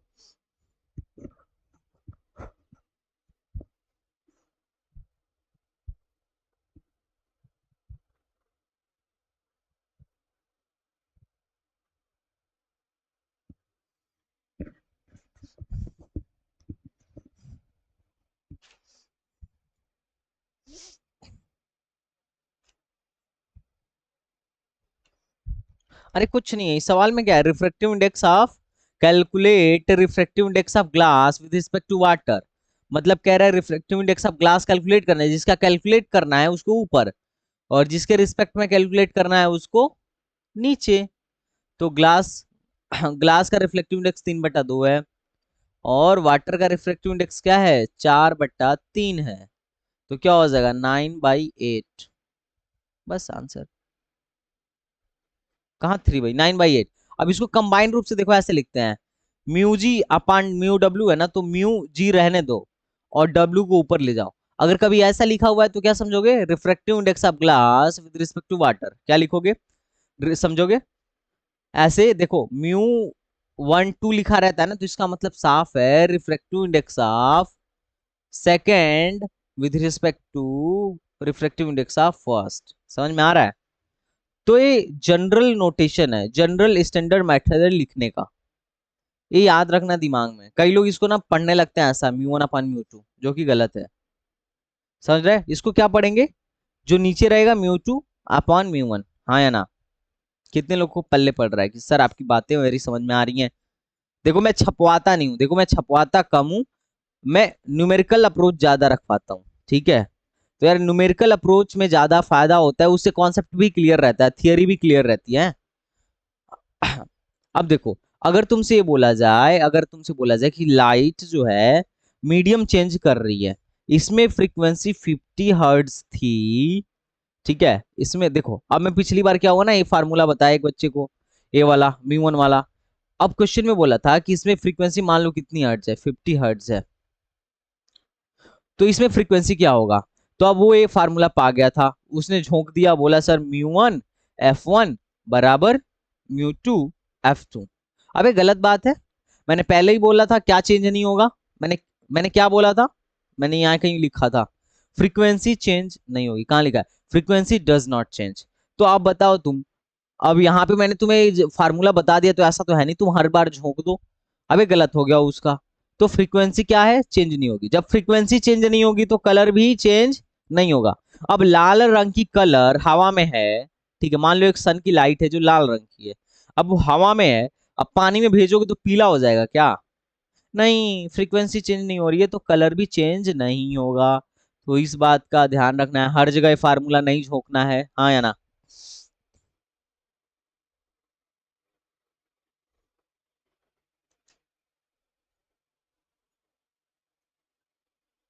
नहीं आ रहा है बच्चों को, है ना? बोलो, बोलो दोस्त। ठीक है, बहुत बढ़िया भाई, बहुत बढ़िया। अब हम आगे बढ़ते हैं, ठीक है, आगे बढ़ते हैं थोड़ा सा। हम लोग यहाँ तो अब हम क्वेश्चन करेंगे ना, हम क्वेश्चन करें तो अब समझ जाओगे ना। रिलेटिव रिफ्रैक्टिव इंडेक्स में सारे सवाल हो जाने चाहिए, बहुत सवाल आते हैं, छोटे छोटे बहुत सवाल आते हैं। अब चलो हम क्वेश्चन करते हैं। पहला,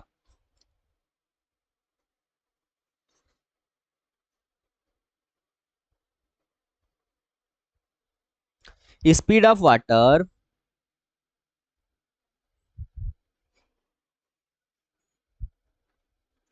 speed of light in water. कितने लोगों को क्लास अच्छा लग रहा है कि सर मुझे समझ में आ रहा है?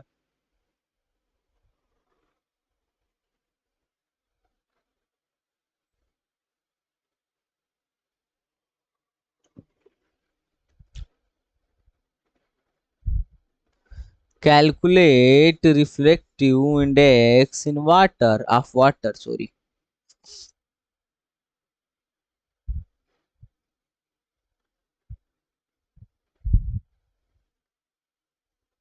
लल्लू सवाल है, लल्लू सवाल है मेरे हिसाब से तो।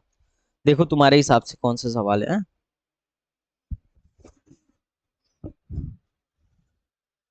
This is one of the Lallu सवाल। मेरे ख्याल से सबके आंसर आने चाहिए, हर छोटा बड़ा बच्चा आंसर लेके आओ। हेलो शिफा, शिफा क्लास में है? शिफा, समझ में आ रहा है कुछ? ठीक है, बताओ भाई। Speed of light in water. Hello Arshlan भाई, अर्शलान, बताओ। नहीं समझ में आ रहा है क्या?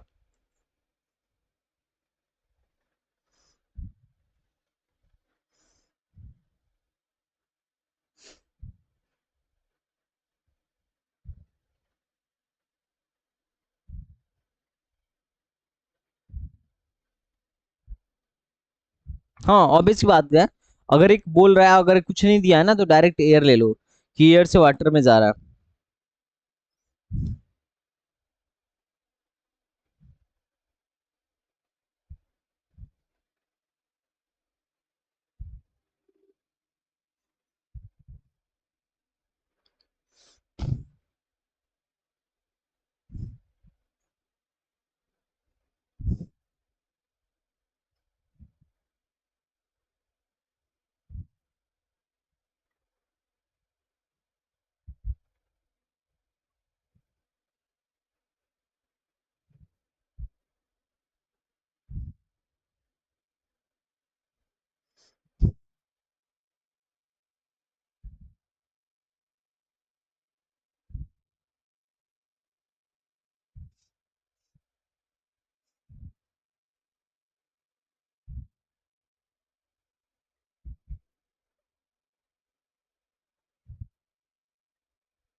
मैं बता दूं गाइस, बहुत तुम लोग टाइम लगा रहे हो। Speed of light in water, मैं कुछ नहीं, calculate reflective index of water. Reflective index water का हमें कैलकुलेट करना है, मैं बताता हूँ। देखो, मैं मान लिया कहाँ से, देखो इधर वाटर था और इधर एयर था, है ना। तो मैं लिख लेता हूँ एयर का reflective index mu air into velocity in air बराबर mu water into velocity in water. Refractive index of air 1 होता है, प्रकाश की चाल एयर में कितनी होती है, 3 × 10⁸ होता है। रिफ्रेक्टिव इंडेक्स ऑफ वाटर हमें बताना है, और वेलोसिटी इन वाटर इसने दे दिया है 2.25 × 10⁸ 10⁸ से 10⁸ सही हो गया। म्यू इन वाटर बराबर 3/2.25 आंसर, है ना। ठीक है गाइज, समझ में आ रहा है? कितने लोग का आंसर आ गया था? एक और सवाल।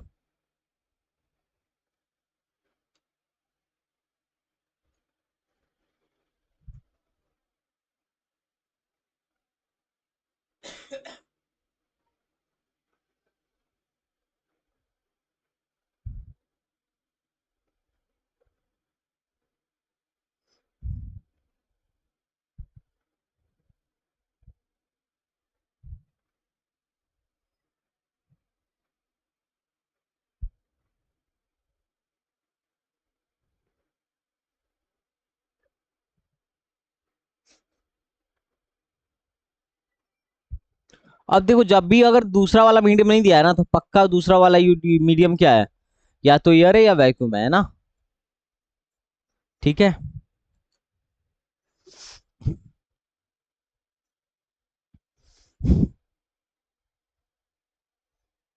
जल्दी से करो गाइज।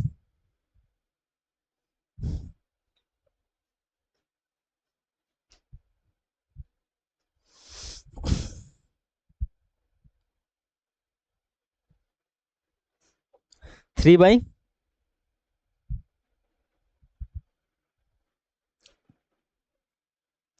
भाई तुम लोग आंसर नहीं बोल रहे हो यार, मैं सही नहीं पढ़ा रहा क्या?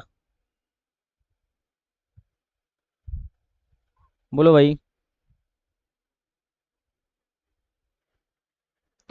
हेलो दोस्तों, कहाँ गए सब? बस एक ही बच्चा बोल रहा है, ये है डायमंड। ये है डायमंड। डायमंड का रिफ्रेक्टिव इंडेक्स दिया है 2.42। मान लिया एयर से आ रही है लाइट, तो इसके अकॉर्डिंग मैं लगाऊंगा μ1 इंटू V1 बराबर μ2 इंटू V2। अब एयर का रिफ्लेक्टिव इंडेक्स 1, इसमें प्रकाश की चाल 3 × 10⁸। μ2 कितना है, 2.42, और इसमें प्रकाश की चाल है V2, तो V2 बराबर क्या हो जाएगा, 3 × 10⁸ आंसर, मीटर पर सेकंड। सिंपल, हाँ या ना? कितने लोगों को समझ में आया, कितने लोग का आंसर आया था यार, बताओ। तुम लोग तो बहुत रद्दी तरीके का काम कर रहे हो, आंसर नहीं बता रहे हो। अर्सलान, आ नहीं रहा है क्या समझ में? थोड़ा सा क्या नहीं आ रहा है, मतलब पूरा बताओ ना, पूरा समझो। जब क्लास में आओ तो पूरा समझो, क्या नहीं समझ में आया? भाई तुम बताओगे तभी तो हम तुम्हारी हेल्प कर पाएंगे ना, नहीं तो मैं तो मानू, मुझे तो ये लगेगा बच्चों को सब समझ में आ रहा है। बताओ क्या नहीं समझ में आया? अमान, बताओ भाई, क्या नहीं समझ में आया तुम्हें? क्या समझ गए, क्या समझो बताओ? तो आंसर क्यों नहीं बता रहे थे यार? इतने सिंपल मेथड से मैं बता रहा हूँ। या फिर तुम लोग उस टाइप के होगे, फार्मूला रट लो रद्दी टाइप का, और क्वेश्चन लगा लो। फार्मूला रट लो और एग्जाम में जाके भूल जाओगे। भाई बताओ, मैंने कुछ एक्स्ट्रा चीज बताई ही नहीं, बस नेल्स लॉ पे सारे फार्मूले सिखा दिए। बताओ भाई, कितने लोगों को नहीं समझ में आ रहा है? हेलो भाई।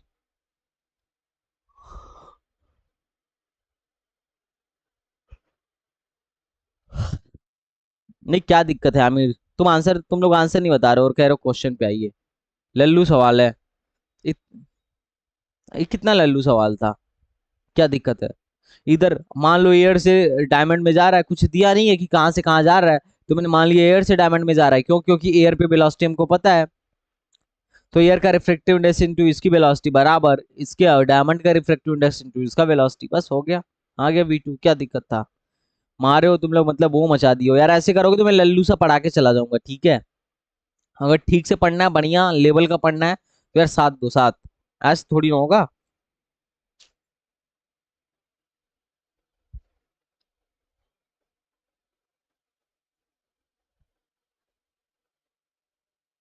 अगला दे, करोगे। चलो अगला करो। देखता हूँ यार, सबसे मैं पूछूंगा, मैं इस सवाल को नहीं करूंगा, तुम ही लोग करोगे। नहीं करोगे तो फिर मैं अलेंस पे पड़ जाऊंगा, फिर मैं सवाल ही नहीं कराऊंगा। क्योंकि फिर मतलब ही क्या है यार, तुम लोग एक ही बच्चा कर रहा है यासीन, बाकी लोग बैठे हुए हैं। अरे जुबैर भाई, यार तुम्हारा तो एग्जाम है। अगर मेरे पढ़ाने में कोई एक भी आंसर नहीं बोले हो तब से तुम शांति से बैठे हुए हो। तो अगर पढ़ाने में कोई कमी, अच्छा मैं पहले करवा दे रहा हूँ, तो बोलते भी तो नहीं हो कि सर करने दीजिए, मैं कर रहा हूँ। अब देखो, ग्लास से जो रे ग्लास से वाटर में जा रही है ना। ठीक है दोस्त।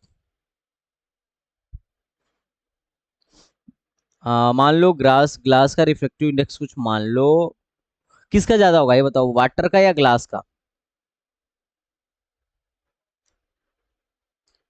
वाटर का ज्यादा होगा।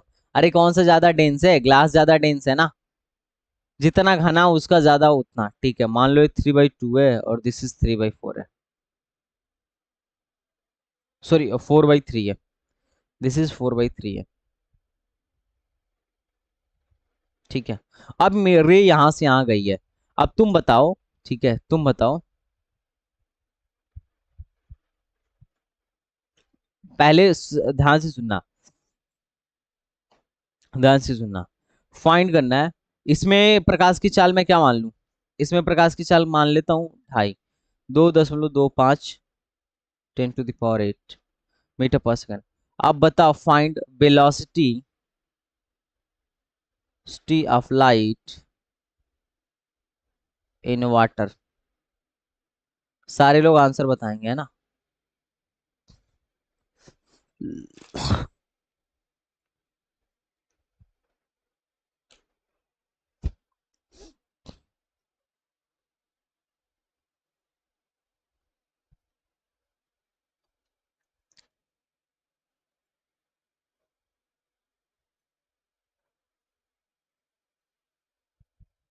9 इंटू,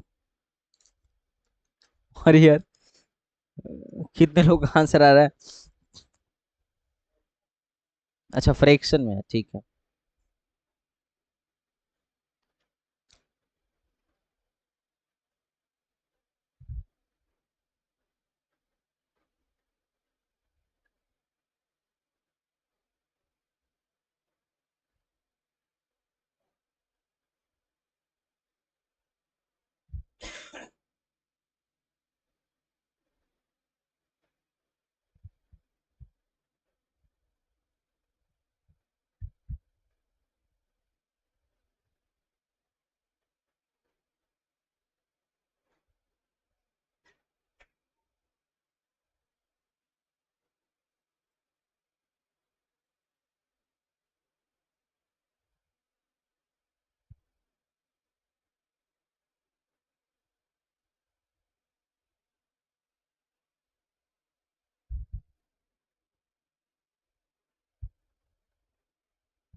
हाँ ठीक है, कुछ नहीं, इसमें से इसमें जा रहा है तो मैं लिख लिख दूं म्यू वन वी वन बराबर म्यू टू वी टू, ऐसा लिख सकता हूँ।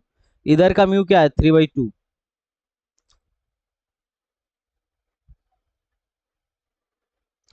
4/3 मल्टीप्लाई बाई V2, बस, कुछ नहीं, हो गया 9/8 इंटू 2.25 मल्टीप्लाई बाई 10⁸ बराबर V2, आंसर है कि नहीं आंसर। लल्लू सवाल था, है ना। इस टाइप के सवाल बहुत तुम्हें मिलेंगे, बहुत, एक दो नहीं, बहुत। यही नहीं, वो बोल देगा कि इधर का लेमडा मान लो कुछ है, इधर का लेमडा मान लो उसने बोल दिया 4,000 एंगस्ट्रॉम है, 4,000 एंगस्ट्रॉम है, बताओ इधर का लेमडा कितना होगा, बता दो भाई। लेमडा टू कितना होगा, या लेमडा इन वाटर कितना होगा, लेमडा डब्ल्यू क्या होगा बताओ।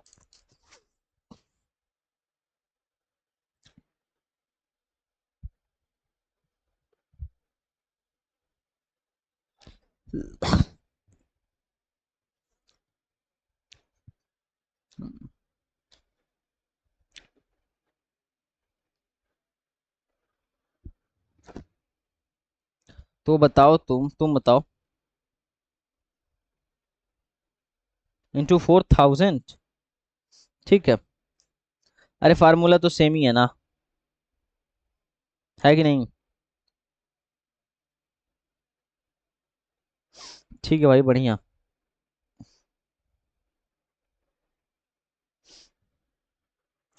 तो तुमसे चाहे भी निकलवा ले या लेमडा निकलवा ले या फ्रीक्वेंसी निकलवा ले, निकाल दोगे कि नहीं।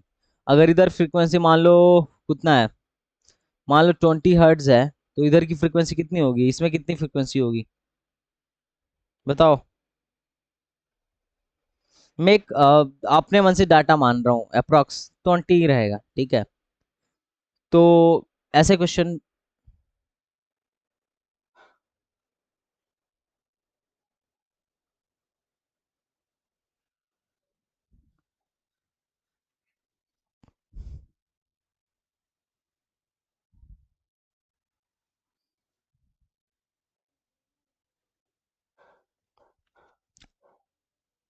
हम तुमसे क्या कहेंगे, फार्मूला लगाओ। इसका म्यू वन है, ओह सॉरी, रिकॉर्डिंग ऑन कर लेता हूँ। इसका म्यू क्या है, वन है। और फिर मैं बोलूंगा कि इसका रिफ्रैक्टिव इंडेक्स का फार्मूला लगाओ। इसका म्यू क्या है, वन है। और इसकी वेलोसिटी क्या है, वेलोसिटी सी होता है ना, सी, प्रकाश की चाल को सी से, निर्वात में प्रकाश की चाल को सी से डिनोट करते हैं, बराबर इसकी वेलोसिटी क्या है, वी, इसका रिफ्रैक्टिव इंडेक्स क्या है, म्यू। तो म्यू क्या निकलेगा, म्यू बराबर C/V। तो लोग कहते हैं कि जो रिफ्रैक्टिव इंडेक्स होता है वो निर्वात में प्रकाश की चाल तथा माध्यम में प्रकाश की चाल का रेशियो होता है। Refractive index is the ratio of speed of light in vacuum and speed of light in medium. What is refractive index? Refractive index is the ratio of speed of light in vacuum and speed of light in medium. हाँ या ना, कितने लोगों को बात समझ में आई। प्रकाश की जो जो किसी भी माध्यम का रिफ्रैक्टिव इंडेक्स होता है, किसी भी माध्यम का रिफ्रैक्टिव इंडेक्स जो होता है, निर्वात में प्रकाश की चाल तथा माध्यम में प्रकाश की चाल का अनुपात होता है। नहीं, नहीं समझ में आ रहा है। अरे भाई बोल ही नहीं रहा है कुछ, किसी को दिक्कत हो तो बताओ यार, ये चीज तो मैं पहले भी बता चुका है ना। नहीं, नहीं नहीं बताया हूँ पहले, ये फार्मूला पहले ही बता चुका हूँ। मैं तो बस उसको हिंदी में बता रहा हूँ, मैथमेटिकल चीज बता चुका हूँ। मैं तो बस तुम्हें एक फॉर्मेलिटी पूरा करवा रहा हूँ। अगर तुमसे वेवलेंथ के टर्म में पूछा जाए तो क्या बोलोगे, फिर से वही चीज, फिर से वही चीज, कुछ नहीं। ये माध्यम है जिसका रिफ्रैक्टिव इंडेक्स म्यू है, हमें यही पता करना है। बाहर का रिफ्रैक्टिव इंडेक्स क्या होगा, म्यू 1 बराबर 1 होगा। मान लो निर्वात, मैं निर्वात की बात कर रहा हूँ या वैक्यूम, मतलब वैक्यूम या एयर की बात कर रहा हूँ। यहाँ पे लेमडा की वैल्यू क्या है, लेमडा 1 या लेमडा एयर मान लो, और यहाँ पे लेमडा मीडियम। तो अगर मैं तुमसे कहूँ कि रिफ्रैक्टिव इंडेक्स निकालो, मान लो मैथ्स का फिजिक्स का क्वेश्चन है, रिफ्रैक्टिव इंडेक्स निकालो, तो क्या बोलोगे कि सर म्यू 1 लेमडा 1 बरा, मतलब इसका म्यू इंटू इसका लेमडा बराबर इसका म्यू इंटू इसका लेमडा, है ना। हाँ या ना, इसका म्यू 1 1 है और लेमडा 1 क्या है, लेमडा एयर के बराबर है, बराबर म्यू लेमडा मीडियम। ये सारे फार्मूले तुम्हें बुक में दिखेंगे अपने, कोई भी बुक लेना, ठीक है। तो lambda m is equal to lambda air. भाई काफी शोध करने के बाद तुम्हें ये सब चीजें सिखा रहा हूँ, तो ऐसा नहीं है कि ऐसे ही सिखा रहा हूँ, काफी सालों से इन सब चीजों को मैं पढ़ा रहा हूँ। ऐसे बहुत कम ही लोग तुम्हें बताएंगे, ठीक है। तो म्यू म्यू यहां से निकालो, म्यू बराबर क्या होगा, lambda air upon lambda medium, simple. तो अगर तुम्हें वेवलेंथ के टर्म में रिफ्रैक्टिव इंडेक्स की परिभाषा पूछा जाएगा तो क्या बोलोगे, बोलोगे किसी भी माध्यम का रिफ्रैक्टिव इंडेक्स क्या होता है, निर्वात में प्रकाश की तरंग दर तथा मीडियम में प्रकाश की तरंग दैर्ध्य का अनुपात होता है। या फिर इंग्लिश में बोलोगे तो refractive index of a medium is the ratio of wavelength in vacuum and wavelength in medium. क्या बोलोगे भाई, कैसे डिफाइन करोगे, वैसे डिफाइन करने का तो आएगा नहीं, हम तो न्यूमेरिकल वाली चीज पहले ही कर चुके हैं। Refractive index is the ratio of wavelength in air upon या फिर wavelength in vacuum and wavelength in medium. हाँ या ना, कितने लोगों को समझ में आ रहा है। तो ये दो तरीके से रिफ्रैक्ट एक बोर्ड में लिखने के लिए आता है, ठीक है, पर मैंने तुम्हें बता दिया, वैसे इसकी जरूरत नहीं थी, जितने की जरूरत थी मैंने तुम्हें बता दिया था, ठीक है। तो ये बोर्ड वगैरह में लिखने के लिए आता है, या फिर अगर कोई पूछे तो बताना होगा। और दूसरी इसके बाद जो चीज आती है ना, रिलेटिव रिफ्रैक्टिव इंडेक्स। तो रिलेटिव रिफ्रैक्टिव इंडेक्स मैं पहले ही बता चुका हूँ, है ना, कहाँ बताया था, कहाँ बताया था, यहाँ बताया था, रिलेटिव रिफ्रैक्टिव इंडेक्स। तो तीसरी बात याद रखना, ये ज्यादा इंपॉर्टेंट है, वो दोनों तो बस रटने वाली चीज है, ठीक है, तो उसमें ज्यादा दिमाग नहीं लगाना है। अब हम आते हैं इंपॉर्टेंट पार्ट पे, थोड़ा सा रिफ्रैक्टिव इंडेक्स का इंपॉर्टेंट पार्ट हो जाए। देखो इंपॉर्टेंट पार्ट क्या है, बोला जाता है ना कि रिफ्रैक्टिव इंडेक्स किस पे डिपेंड करता है, ठीक है। Factors on which refractive index depends.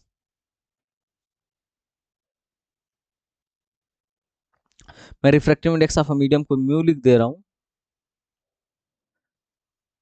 तो किस किस फैक्टर पर रिफ्रैक्टिव इंडेक्स डिपेंड करता है तुम्हें पता है, इस वाले टॉपिक से क्वेश्चन उठा उठा के आ जाता है, तो ये दिमाग में बैठा लेना। मैं ये भी बताने की कोशिश करूंगा कि क्यों डिपेंड करता है, ध्यान से सुनना। मैं एक जस्ट लॉजिक दूंगा, वो कोई बहुत वो लॉजिक नहीं है, पर उस लॉजिक से तुम पकड़ सकते हो, ठीक है गाइस। हेलो। पहला, नेचर ऑफ मीडियम। ये तो तुम्हें पकड़ ही लिए होगे कि नेचर पे डिपेंड करेगा, बिल्कुल। अगर सघन हो मतलब रेयर हो, मीडियम रेयरर हो तो म्यू कम होगा, और अगर मीडियम डेंसर हो तो म्यू ज्यादा होगा। ये तो तुम्हें पकड़ लिए होगे कि इस पे पक्का डिपेंड करेगा। ऑप्शन में आएगा, बोलेगा कि म्यू किस पे डिपेंड नहीं करता है, तीन देगा जिस पे डिपेंड कर रहा होगा, एक कोई होगा जिस पे डिपेंड नहीं कर रहा होगा, तो ये तुम्हें पकड़ना होगा। अगर मान लो ऑप्शन में नेचर ऑफ मीडियम दिया हुआ है तो नहीं पकड़ लोगे। दूसरा, वेवलेंथ ऑफ लाइट यूज।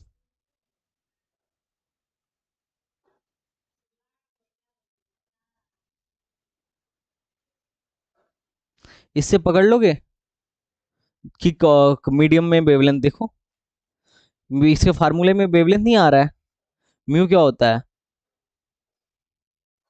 ठीक है। वैसे तो इसकी चीज काची फार्मूले से निकल के आती है, u equal to one plus lambda x upon one plus lambda upon जो भी है वो अपन एक्स स्क्वायर फलाना ढमका आता है, वो हमें याद भी नहीं है, ठीक है, क्योंकि कहीं यूज तो होता नहीं है, बीटेक में आके पढ़ाया गया था। तो ये काची फार्मूले से आता है, लेकिन एक ध्यान रखना कि जिस टाइप का वेवलेंथ होगा उसके करस्पॉन्डिंग क्या आएगा, म्यू आएगा। इसमें हमको बहुत कंफ्यूजन हुआ था मेरे टाइम में, और ये इंपॉर्टेंट है। बोलो भाई, अलग अलग लाइट, हेलो, हेलो, अलग अलग वेवलेंथ के लिए, अलग अलग वेव की वेवलेंथ के लिए म्यू की वैल्यू अलग अलग होगी, इस बात से तुम सहमत हो मेरे बात से। और तीसरा, टेम्परेचर। टेम्परेचर, अब देखो टेम्परेचर पे क्यों डिपेंड करेगा। अगर मान लो कोई, मान लो बर्फ है ना, अरे भाई बोलो, बर्फ है, इसको गला दिए क्या बन गया, पानी बन गया, पानी बन गया तो डेंसिटी घट गई, सॉरी डेंसिटी बढ़ गई। तो जब डेंसिटी ही अलग हो गई, डेंसिटी अलग हो गई, तो डेंसिटी अलग होने का मतलब, डेंसिटी चेंज होने का मतलब क्या, म्यू का चेंज होना, म्यू का चेंज होगा। अरे तुम किसी मान लो कोई ठोस लिक्विड है, ठीक है, सॉरी कोई ठोस पदार्थ है, उसको गर्म करोगे तो तरल नहीं बन जाएगा, है ना। अब मान लो तरल बन गया, तरल बन गया तो डेंसिटी में चेंज हुआ, डेंसिटी चेंज होने का मतलब वो डेंसर से रेयरर में आ गया या रेयरर से डेंसर में चला गया, डिपेंड करेगा। अब जब ऐसा कांड हो गया तो म्यू क्या हो जाएगा, उसके लिए म्यू भी चेंज हो जाएगा, ठीक है। और चौथा,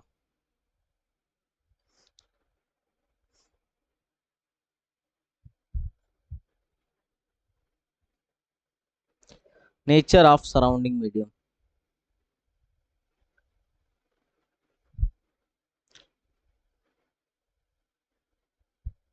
तो इन सारी चीजों पे म्यू डिपेंड करता है, हाँ या ना।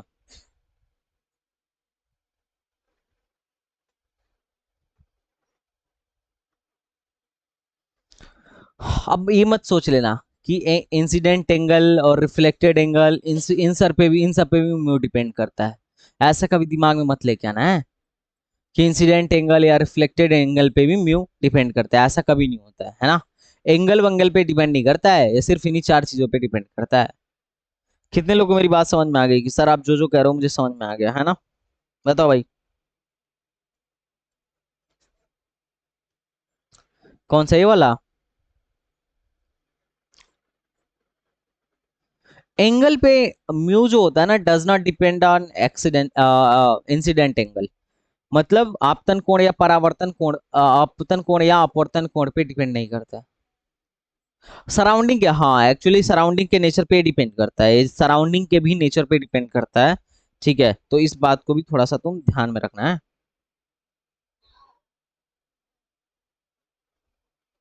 एंगल, नहीं नहीं, एंगल पे म्यू भी नेचर ऑफ सराउंडिंग पे डिपेंड करता है, ठीक है।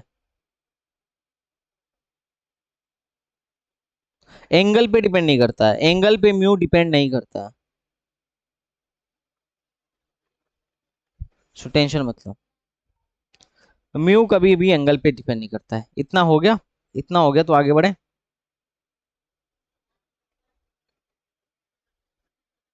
इतना हो गया, बहुत बढ़िया। अच्छा कुछ और इन्फॉर्मेशन, लाइट सन से अर्थ तक आने में कितना टाइम लेती है, सन से अर्थ तक आने में कितना टाइम लेती है। 8 मिनट और 9 सेकेंड, 9 सेकेंड, ठीक है।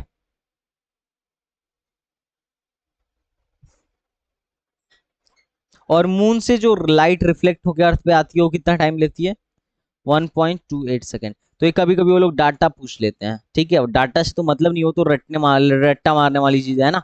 एक बार हम दिमाग में बैठा लेते हैं तो हो जाता है। बाकी न्यूमेरिकल कैसे करने हैं मैं तुम्हें सिखाऊंगा, ओके। लेकिन मैं ये बताता रहूंगा कि ये सारी चीजें वो पूछ सकते हैं और पूछ लेते हैं, मतलब डाटा वाला भी मसला हो जाता है, डाटा भी पूछ लेते हैं, ठीक है। यहाँ तक किसी को दिक्कत हो, डाउट हो तो बताओ, फिर मैं आगे बढ़ूं। बोलो। ठीक है, डाउट नहीं है, डाउट नहीं है तो अब अगला जो है क्रिटिकल एंगल, हेडिंग डाल लो।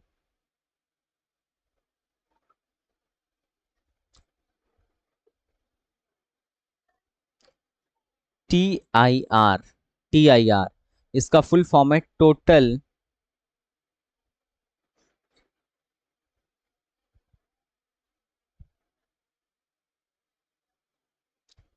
रिकॉर्डिंग किया हूँ, रिकॉर्डिंग किया हूँ भाई, रिकॉर्डिंग चल रहा है।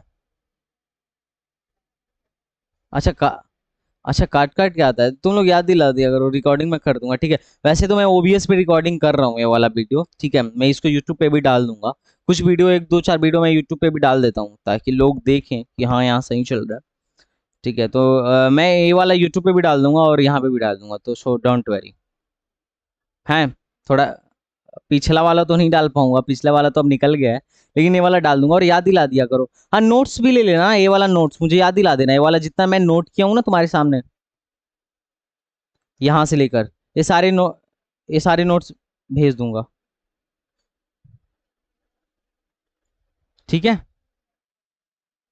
अब पीछे वाला तो नहीं भेज पाऊंगा, प्रॉपर देखो मैं जो ये बनाता हूँ, नहीं ये जो बनाता हूँ यही दे पाऊंगा, प्रॉपर नोट्स तो मैंने कहीं लिख के तो रखा नहीं है ना। मुझे चीजें याद है, मैं बस बुक एक तुम्हारे जैसे ये बुक है, शफिकार साहब की बुक है। अब मैं इसमें ये देख लेता हूँ कि मुझे पढ़ाना कौन कौन सा टॉपिक है, बाकी चीजें मुझे याद है। तो मैं बस टॉपिक देखता हूँ कि क्या पढ़ाना है बस। ठीक है, मैं ये देख, अरे मैं किसी बुक वुक से नहीं पढ़ाता हूँ। मैं कोई भी बुक एक रख लेता हूँ जिसमें मुझे ये पता चले कि तुम्हारे लेवल पे क्या क्या चीजें पूछी जा सकती हैं, तुम्हारे एग्जाम्स में क्या क्या चीजें आ रही हैं। बाकी तो मैंने तो पढ़ा बीटेक लेवल तक का है, तो तुम्हें क्या देना है, बस यही देख लेता हूँ इस किताब से, बाकी मैं पढ़ा देता हूँ। ठीक है। तो अरे कोई भी बुक हो यार, कोई भी बुक चलेगी, ठीक है। तो कोई इशू नहीं है। बस तुम्हारे प्रीवियस ईयर को मैं ध्यान में, तुम्हारे पीवाईक्यू को मैं ध्यान में रख के पढ़ाता हूँ कि किस टाइप के क्वेश्चन एएमयू वाले लोग पूछ रहे हैं, ठीक है। क्योंकि मुझे उसी से मतलब है। हाँ, अरे बिल्कुल मिलेगा यार, मेरे नोट से बाहर का कुछ नहीं मिलेगा, टेंशन मत लो। ठीक है, भले मेरा तुम्हें बाहर का ही लग जाएगा कि ये चीज भी सर पढ़ाए थे लेकिन नहीं आया, मेरे नोट के अंदर का ही रहेगा। और अगर कोई चीज एक्स्ट्रा आ रहा है ना, तो डाटा बेस्ड होगा, मतलब न्यूमेरिकल बेस्ड नहीं होगा। न्यूमेरिकल तो मेरे लेक्चर से बाहर का हो ही नहीं सकता, तुम्हें लिख के रख लो, हाँ डाटा बेस्ड क्वेश्चन हो सकता है। अब देखो, टोटल इंटरनल रिफ्लेक्शन। अब पहले इसको हम नोट करने से पहले क्रिटिकल एंगल की बात करते हैं। तुम लोग क्लास में कोशिश करो नोट करने की, ठीक है। और नहीं हो पाए तो बोल दिया करो, मैं थोड़ा सा वेट कर लूंगा, नहीं तो स्क्रीनशॉट ले लिया करो। ठीक है, स्क्रीनशॉट ले लिया करो, क्लास के बाद बैठ के इसको पहले से नोट्स बनाओ, है ना।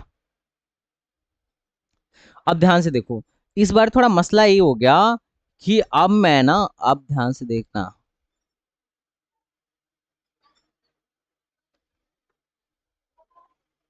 अब ध्यान से देखना, मैं ना चीज को, इधर डेंसर मीडियम है, इधर कौन सा मीडियम है, this is the denser medium.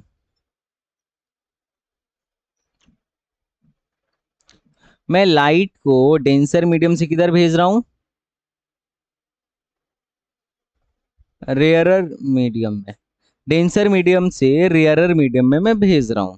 तो कुछ नहीं है, डेंसर यहां से अपनी लाइट गई, हाँ या ना, अपनी लाइट यहां से गई, क्या हुई, लाइट गई यहां से।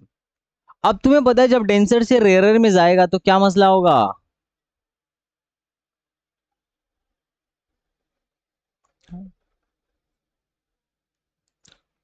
जब भी डेंस जब भी डेंसर से रेयरर में जाएगा तो क्या होगा,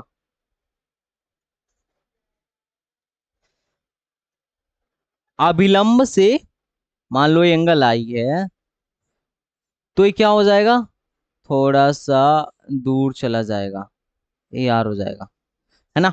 देखो थोड़ा सा जाना इसको इधर था, जाना इसको इधर था, लेकिन क्या हो गया, थोड़ा सा दूर चला गया, हाँ या ना। ठीक है। तो जब भी लाइट क्या हुआ ना कि डेंसर से रेयर में जाता है, तो अभिलंब से थोड़ा सा दूर हट जाता है। हाँ, अब थोड़ा सा इस बात को थोड़ा सा ना बहुत बारीकी से देखा गया। अगर मान लो मैं एंगल को थोड़ा सा ऐसा कर दूं, थोड़ा सा इसको बढ़ा दूं, तो अब फिर थोड़ा सा दूर हट जाएगा, मतलब ये थोड़ा सा और इधर से अब जाने लगेगा, हाँ या ना, थोड़ा सा इधर से जाने लगेगा। अगर मैं करूं थोड़ा सा और बढ़ा दूं, तो ये कुछ ऐसा हो जाएगा कि इस पे होके जाने लगेगा, इस पे होके जाने लगेगा, हाँ या ना। तो ये जो एंगल वाला है ना, ये जो एंगल है हम उसको बोलेंगे आईसी, क्रिटिकल एंगल। मतलब वो एंगल अगर हम उस वह एंगल जिस पर अगर हम लाइट को भेजे ना, तो अभिलंब से 90 डिग्री एंगल बनाते हुए निकल जाए, दैट्स कॉल्ड क्रिटिकल एंगल।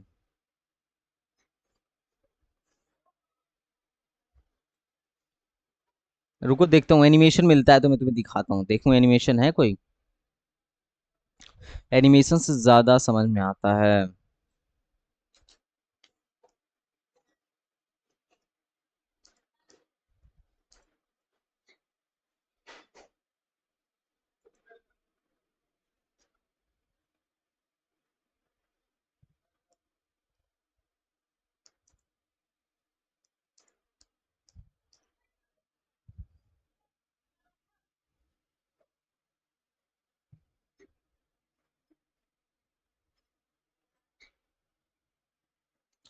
किसी का छोटा सा वीडियो नहीं है क्या, वीडियो क्लिप, टोटल रिफ्लेक्शन, इनका देखें भाई साहब हैं।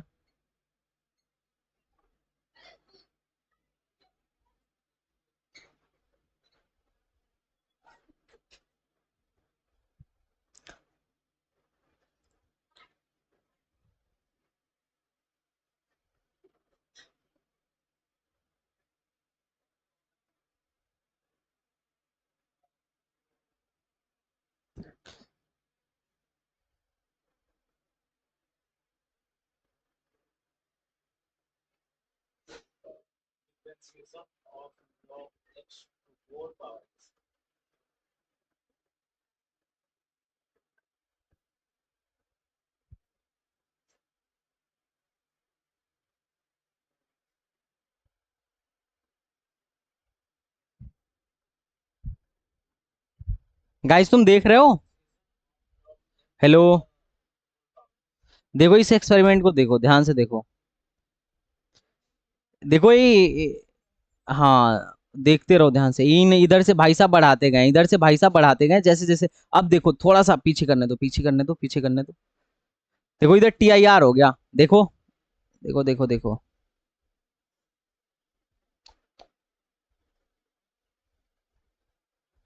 देखो ध्यान से, ध्यान से देखो, ध्यान से। ये क्या हो रहा है मसला? देखो देखो आ गया, इस 90 पे पहुंच गया, 90 पे। जब ये 90 पे, जैसे इन्होंने क्या करा, थोड़ा सा एंगल बढ़ाया था। अगर लाइट इधर से इधर जब जाने लगी थी, तो ये एंगल जो था ना, क्रिटिकल एंगल था। और जब क्रिटिकल एंगल से इन्होंने बढ़ा दिया तो TIR हो गया, मतलब उसी मीडियम में वापस लौट आ रही है। देखो, लाइट को जाना इधर था, इधर जाना था, लेकिन इधर जाने के बजाय वो इधर लौट आ रही है। समझ में आ रहा है तुम्हें? एक्सपेरिमेंट समझ में आ रहा है? दिस इज क्रिटिकल एंगल और this is TIR, total internal reflection. तो कितने लोगों को फील हुआ कि sir total reflection, total internal reflection क्या होता है? हाँ, हाँ बोलो।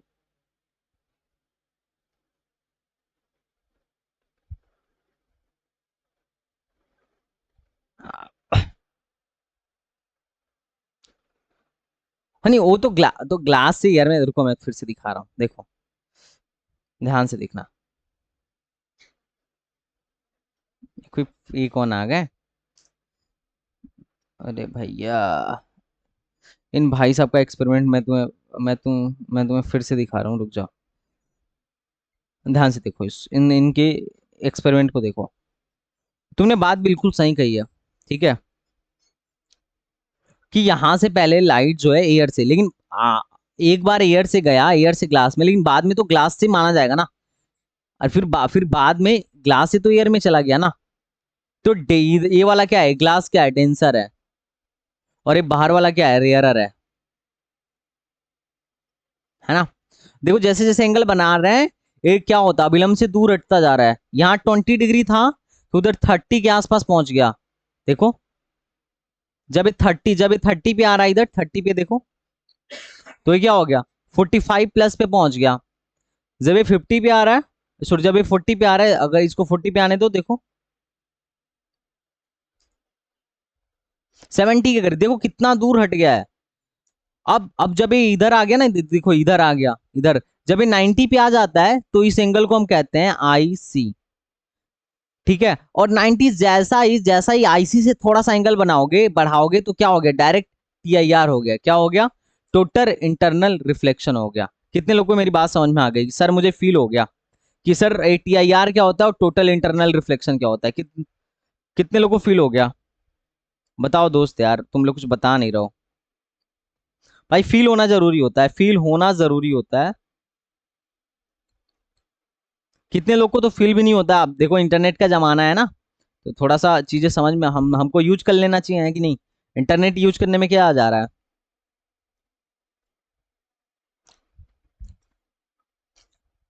हम्म, इन्होंने बढ़िया एनिमेशन नहीं बनाया यार।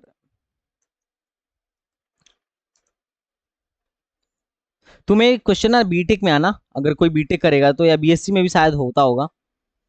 बीटेक में वो तो हम लोग करे हुए हैं। जब ऑप्टिक्स लैब में जाओगे ना, तो तुम्हें वहां वो चीज मिलेगी।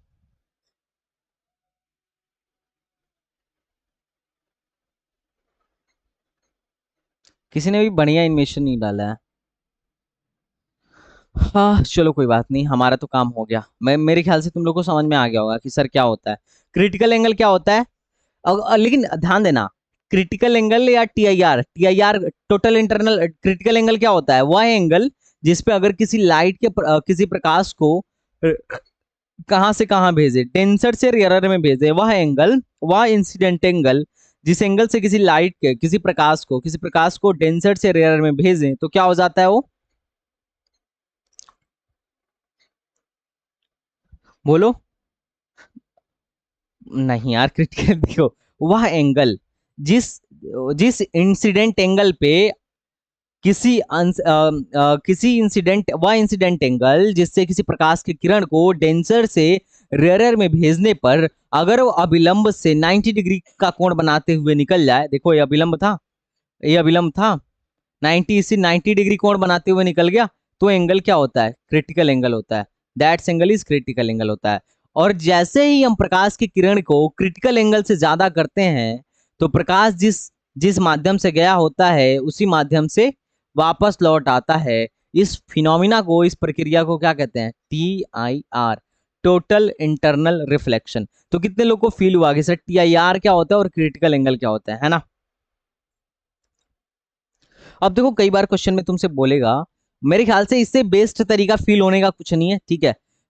मेरे ख्याल से तुम लोग को अच्छे से फील हुआ होगा, स्कूल में पता नहीं फील हुआ होगा कि नहीं, पर यहाँ पे फील हो गया होगा। अब कभी कभी क्वेश्चन में कैलकुलेट करवाएगा, कैलकुलेट करिए, कैलकुलेट द क्रिटिकल एंगल।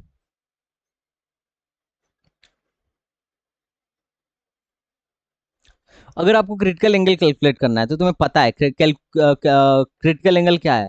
अगर किसी प्रकाश के किरण को, मान लो मैं ए अभिलंब है, नॉर्मल है,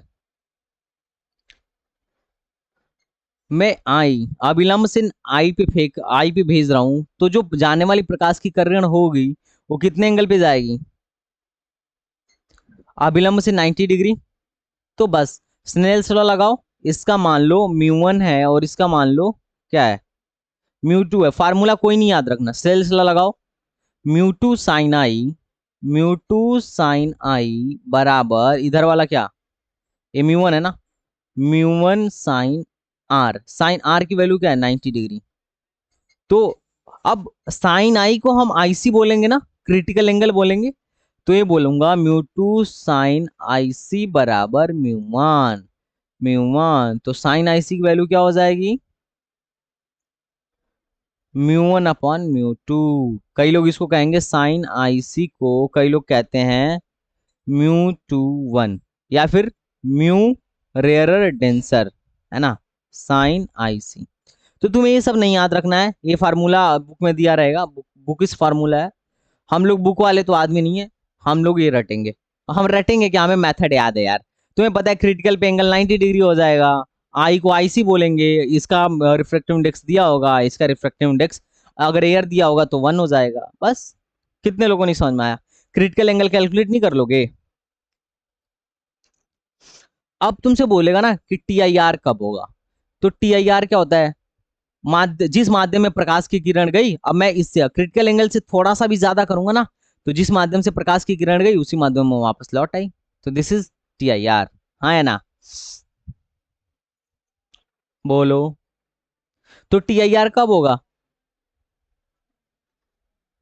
हाँ, TIR कब होगा, TIR कब होगा, जब इंसिडेंट एंगल ग्रेटर हो जाए क्रिटिकल एंगल से, तो ये कौन सा केस बनेगा, TIR का केस बनेगा, टोटल इंटरनल रिफ्लेक्शन का केस बनेगा, पूर्ण आंतरिक परावर्तन का केस बनेगा। हाँ या ना। कब केस बनता है, मेरे ख्याल से तुम्हें एक एक चीज खोल खोल के समझ में आ गई होगी, जो तुम कंफ्यूज हुए हो गई स्कूल में वो भी तुम्हें समझ में आ गया होगा। अगर तुम में से कोई भी ऐसा बच्चा हो जिसे समझ में नहीं आया हो, प्लीज बता दो। देखो इतना मतलब बढ़िया एक्सप्लेन करने के बाद भी लोग भाग रहे हैं, कौन कौन भाग गया, जुबैर है, शेख आमिर है, यासीन है। देखो अमान आया था, भाग गया, शिफा भाग गई, भाई क्या मसला है यार, अच्छा नहीं पढ़ा रहा हूँ क्या।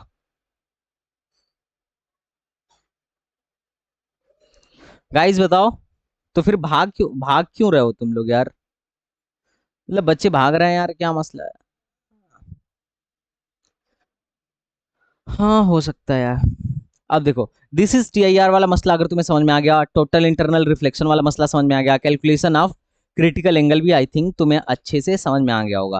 तो तुमसे क्वेश्चन में क्रिटिकल एंगल पूछे तो भी बता देना। टीआईआर कब होगा?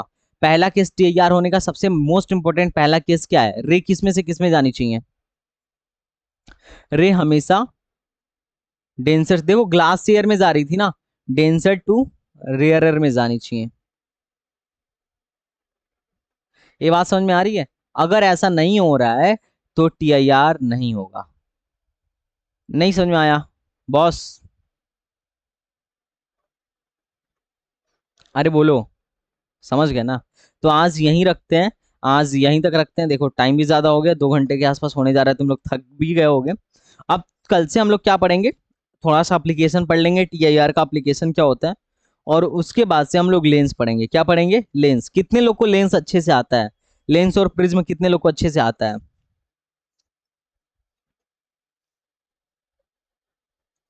ठीक है, देखेंगे लेंस कितना अच्छे से आ रहा है। डेफिनेटली मैं ट्राई करूंगा बहुत ही चीज को सिंपल रखने का। खेल मैं चाहूंगा कि तुम लोग खेल खेल में ही समझ जाओ, ठीक है? बाकी ऑप्टिक्स से कोई क्वेश्चन नहीं फंसेगा। और पीछे थोड़ा मैं उधर थोड़ा सा बीमार था तो मेरा मसला सही नहीं चल रहा था, है ना? और अभी कल देखो मेरा इंटरव्यू है आईआईटी का, तो मैं थोड़ा उधर भी बिजी हूँ। पर कोई नहीं, अभी जैसे ही मैं खाली होता हूँ क्लास मस्त रहेगी, सो टेंशन मत लो। मैं हर चीज को बहुत ही, क्या हुआ?